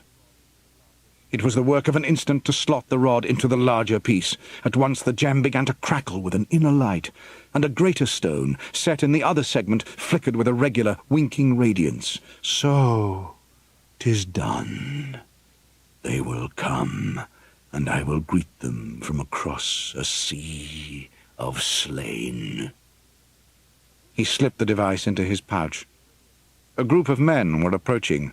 The Arabian heard a gleeful laugh. "Most happy luck I is having this night," a voice chuckled.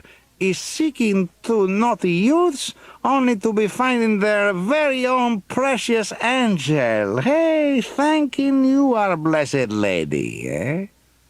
Onto the bridge stepped the Spanish ambassador. Prowling behind came 37 of the vicious cutthroats in his service. "You is traveling with us this night to Spain." "I go where I will," Brindle snorted, "and my path lies not with you." The Count de Feria tutted. "King Philip, he most eager to make acquaintance. Is most rude to decline his majesty." "You'll need better persuasion than that," the Arabian jeered. The ambassador clicked his fingers. At once the gang surged forward, and with one darting lunge, Brindle thrust the twin blades into the chest of the first man, then tore it free and drove the barb at his elbow through the throat of the second. His skin shone more brightly than ever as the aroma of their death roared through his nervous system. "Don't be harming him," the Count de Feria called out. "He's needed alive, nor killed the angel." As the Arabian gulped down the 11th glorious Deathscent, a new noise was added to the sounds of combat. From the northern shore, the mounted forces of the Queen came galloping, and Brindle eyed them grimly. "Leave him," the ambassador's voice called. "Stop the riders. They must not capture the angel. Go! Halt them!" The survivors were only too glad to flee from that berserking monster, leaving the Count de Feria unprotected. Standing upon an island of corpses, which rose from a scarlet sea, the fiend with the bitter dripping blades laughed malevolently. "Do you still wish me for a travelling companion?" "No, you can be doing what you wish. Pardonne," the ambassador entreated, retreating. "Is very sorry, Was big mistaking, The Arabian advanced and tensed his arm for the kill, but before he dealt the butchering blow, one of the Queen's horses came storming through. There was no time to linger. Spitting with defiance, the Arabian ran the remaining distance to the Southwark shore and went, glimmering, into the shadows. De Feria's men were driven back by the mechanical horses, and the ambassador found himself caught up in the thick of the fray. Into this chaos, a breathless Adam and Henry came running. The shock of Brindle's foul deeds had brought about a temporary truce, and now they looked at one another fearfully. "Do you think Brindle's in the middle of that?" Henry panted. "If he is," Adam wheezed, "he's done for. And good riddance." "Stop it!" Henry cried. "It wasn't his fault. Brindle couldn't help it. You saw what happened." And he hurried onto the bridge. "Where are you going?" Adam yelled. "Get back here, you idiot!" "I can't," came the dismal response. "I have to see him." Adam groaned and sprang after him. "Wait," he called. "You're insane." Henry was not listening. "Look," he shrieked. "The Black Mirror!" Lying where Brindle had left it, the showstone had miraculously escaped any damage from rampaging hooves. Only when the apprentices darted over to snatch it up did Adam notice the missing segment. "What if he's already made his beacon? His people come to kill us. We'll be hunted to extinction, just like the special ambassadors were." "There he is!" Henry shouted. Leaping down the Southwark River stairs, Brindle was heading for a three-masted Spanish vessel. The din of the fighting had abated. Henry looked quickly at the assembled guards and horsemen, who were pressing through that narrow way. He could never squeeze through them to reach those stairs in time, so he gritted his teeth and clambered onto the railings. "What are you doing?" Adam cried. "I can't desert Brindle now," the boy answered. "If there's a chance I can save him, I have to try. I know that he was different before." Staring at the drop into the dark, churning water, the apprentice froze. "I can't do it. Oh, Coggy, I can't do it," he wept. "I'm too much of a coward." "Yes, you are," Adam answered, fixing him with a bitter glare. "And you also have a family at home to go back to, as you so regularly point out. I have nobody." Before he realized what he was doing, Adam and the cogs climbed over the railing. Then, with grim resolve, he dived.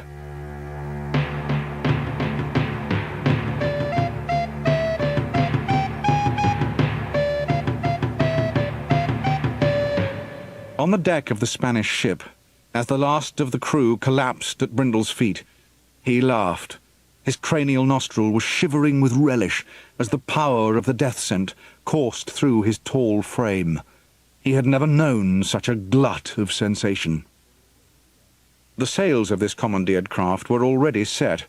Eager to catch the tidal breath, the Arabian went in search of the mechanism to raise the night boat's canopy, nostrils quivering. Someone had climbed aboard, and even though the signature scent was obliterated by dirty Thames water, Brindle knew him at once. "Adam o' the cogs," he hissed. What supreme madness has brought you hither?" Soaked and shivering, the apprentice returned Brindle's unfriendly glare. "I came to stop you." A shudder gripped the night-boat as it began to lift from the water. Below decks, in the cramped cabin, the lid of a wooden chest started to open, pushed up by an iron claw. On the deck, Adam asked, "Are you going to kill me?" "All things are possible," came the callous reply. "'Twould be a blessed release for you if I did. Do you still not perceive the truth of it? Those you named the special ambassadors, they were collectors. They visited your old world and discovered the wildlife much to their liking. But oh, how quickly your species perished. That is why you were brought here and amended. You are exhibits. This uplifted world of yours is a pleasure garden. There was never anything sacred or holy about it. I shall bring an end to this unnatural menagerie. Verily, 'tis the most merciful thing to do." The Arabian towered over Adam, ready to strike. But a sudden remembrance blazed in the boy's thoughts, and he reached inside his tunic, bringing out a broken, thorny stem from which a bedraggled spray of white petals dropped to the floor. "Here!" the apprentice cried. "Damn you to the eternal fires!" And he violently thrust the eglantine into Brindle's face. Incensed, the Arabian snatched the bloom from him and crushed it in his fist. Adam waited for the reaping hook to come razoring for his throat, but Brindle stood transfixed, pale, his luminous hand shaking, his mind flooded with the memory of that sunlit afternoon in Marm's Wootton. The treasure beyond rejoicing, the breath of innocence. He blundered back, casting the reaping hook to the floor, as a terrible, despairing screech left his lungs. Raising a quivering fist, he drove the rose's thorny stem deep into his gaping cranial nostril. Bright, shining blood flowed down over his face. "Brindle!" the boy shouted. Adam moved nearer, but before he could reach the Arabian, the deck juddered, and he heard the clang of stomping metal. He whirled around in horror. The torture master loomed over him. The boy whimpered with fear as the terrible pincers clamped sharply about his shoulders. He grasped for Brindle's weapon, and the fiend hoisted him high. A blast from the bellows fired the coals in its brazier, and a long poker was thrust into their centre. Another whoosh made the coals glow an intense yellow, and a moment later the poker was withdrawn. "Not this time, dungeon rust!" the boy cried, and he lashed out with the twin knives, smiting them against the poker's hinged rod with all his strength. There was a scream of metal and a spurt of flame as the bar was sliced in two. The torture master lifted the apprentice even higher and shook him violently. An iron claw shot forward, and the reaping hook was dashed from his grasp. Through the air the blades went spinning, shredding a gaping rent in the canopy, and plummeting 18 fathoms to the Thames, where they vanished in the depths. Adam knew that as soon as the tidal breath propelled the night-boat beyond the aperture, the airless void would kill both he and Brindle, yet there was nothing he could do. The torture master began to increase its height, transforming into one of the most agonizing instruments ever devised, the rack. Adam felt his back stretch, and his vertebrae clicked. "No!" he beseeched. The boy's hoarse voice rose to a squeal as the repugnant grin on the torture master's mask filled his vision. At last, the final lingering traces of the Deathscent were expurgated from the Arabian's veins, and the noble Brindle, who had valiantly fought against Old Scratch, sprang to his feet in a righteous fury. "Put the boy down!" But the torture master obeyed only the Count de Feria, and his instructions earlier that evening had been clear. The children were to suffer and die. Enraged, Brindle rushed forward. "The ichors!" Adam wept. "Smash them!" Brindle snatched up one of the murdered crewmen's rapiers and plunged it deep into the nightmare's internal workings. A blast of outrage whistled from the bellows as the sudden imbalance of humours inflamed the torture master's fury. The vengeful device rounded on Brindle and dropped Adam to the deck. At that moment, The tidal breath came galing from the mouth of Gog, and tremendous forces began to wind about the vessel's timbers. Racing to the tiller, the Arabian slammed his body into it, and the night boat pitched in the sky, swinging sharply starboard. Flailing its harrowing devices, the mechanical was hurled off balance, and from the brazier in its stomach, the glowing coals exploded, igniting instant fires. Brindle's action had jolted the night boat out of the vortex, and it dropped alarmingly. "The ship is burning, Cog Adam," Brindle said urgently. "You must be prepared to jump clear, lest she breaks up." "Brindle," Adam said warmly, "it's really you. You're back. Henry was right." Brindle lifted Adam gently to his feet. "I deserve no glad greeting. Many perished at my hands this night. I must submit to your justice and suffer the consequence." "The Queen will have you executed." "Then so be it. If it brings an end to this evil, I will gladly welcome." His words died as he remembered the device he had made to summon the rest of his kind, and he reached for the velvet pouch hanging at his waist. But the cord had been cut, and he turned a horrified expression on Adam. "The beacon!" he cried. "I have lost it." As the leaping flames spread to the rigging, both of them searched the deck, but the pouch was nowhere to be found. A horrendous shriek burst from Brindle's lips as a long iron needle shot out of the smoke, stabbing him through the arm. Looking like a mechanical forged in the smithies of hell against the burning timbers, the torture master came lumbering for the final confrontation. "The tiller!" Brindle yelled at Adam. "Take us down!" Grappling with the tiller, Adam steered a course back to the river. Then, braving the searing temperatures, he ran to help Brindle. The masts were now pillars of livid flame, and tattered fragments of canvas flowed out like banners of fire. On London Bridge, the Queen's soldiers and Henry Wottle witnessed that terrifying spectacle in awed silence. When Adam came running, Brindle was trapped behind a curtain of fire, with the fiendish creation standing in its centre. The ruddy blaze shot up through its metal framework as it hammered Brindle to the floor. Unable to escape, the Arabian waited for the death blow. But even as the mace plunged down to split his head, Adam rammed his shoulder against the mechanical's mighty casing. Boosted by the rolling motion of the night boat, the boy's valiant lunge was enough to send the devilish device toppling. In a scorching blast of heat, it went crashing through the deck into the hold beneath. His hair singed and steaming, Adam dragged Brindle to the side. The Thames was still many fathoms below, but there was no other chance left to them. "We have to make a leap for it," he yelled. The Arabian nodded. He had lost a lot of blood, but his eyes gleamed at Adam through the smoke. "I am ready," he declared. "You and I, together." Quickly they swung their legs over the side and threw themselves from the flame-ravaged ship. Yet in that same instant, a skeletal figure punched its way from the hold, and an iron manacle snapped around Brindle's wrist. Through the night, Adam plummeted alone into the deep, cold Thames. Up he rose, spluttering and gasping, seeking Brindle. Then he realized what had happened. "No," he whispered. "No."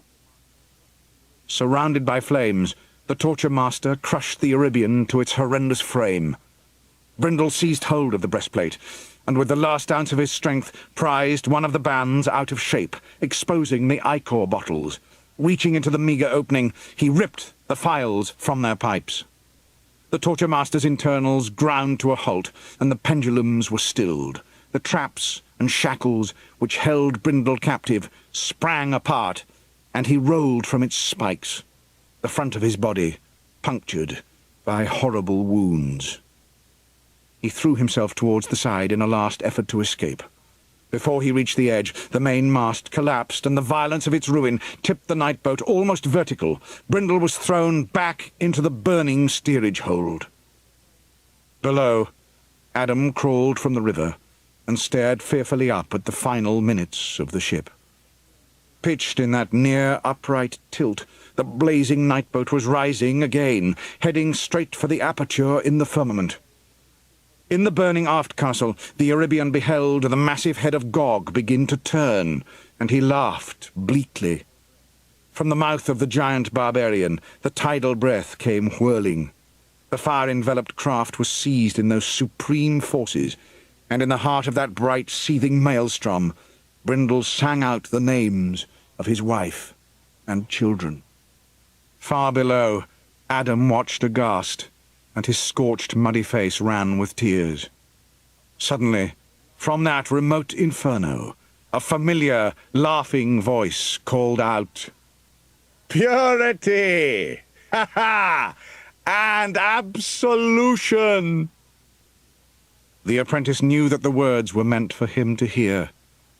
Brindle had forgiven himself, and found his peace at last. With a roaring whoosh, the remains of the night-boat were catapulted through the aperture. Immediately, the flames were extinguished, and so was the laughter. On the shore of the Thames, Adam of the Cogs bowed his head.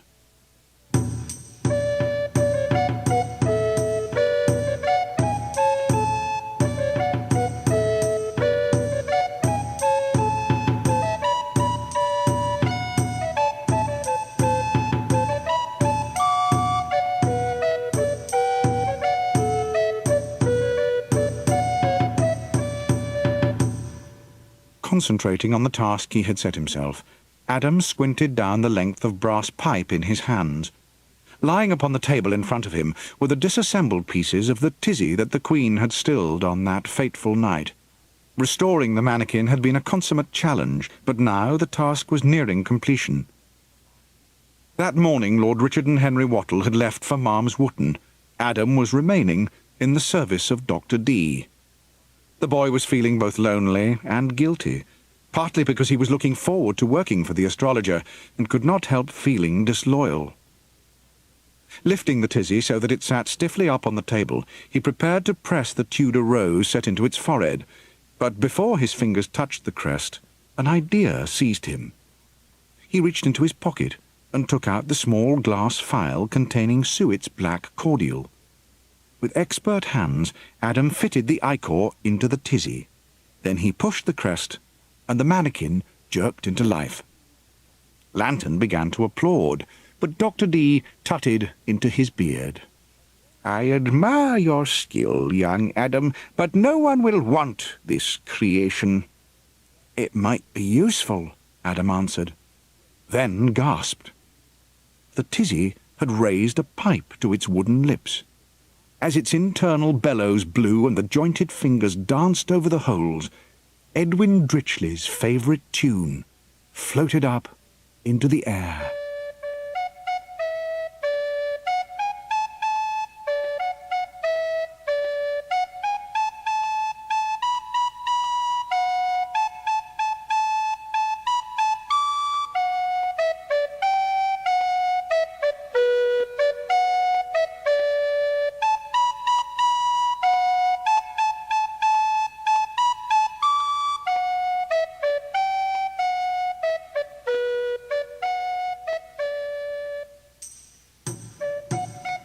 In his cabin, on board a night galleon bound for the Isles of Spain, the Count de Feria lifted a velvet pouch from a small jewel box and took out the souvenir he had brought back from the bridge that night. Holding it between his fingers, he marvelled at the precious thing, resembling a golden tadpole set with a wondrous blue stone that blinked and pulsed with an inner light.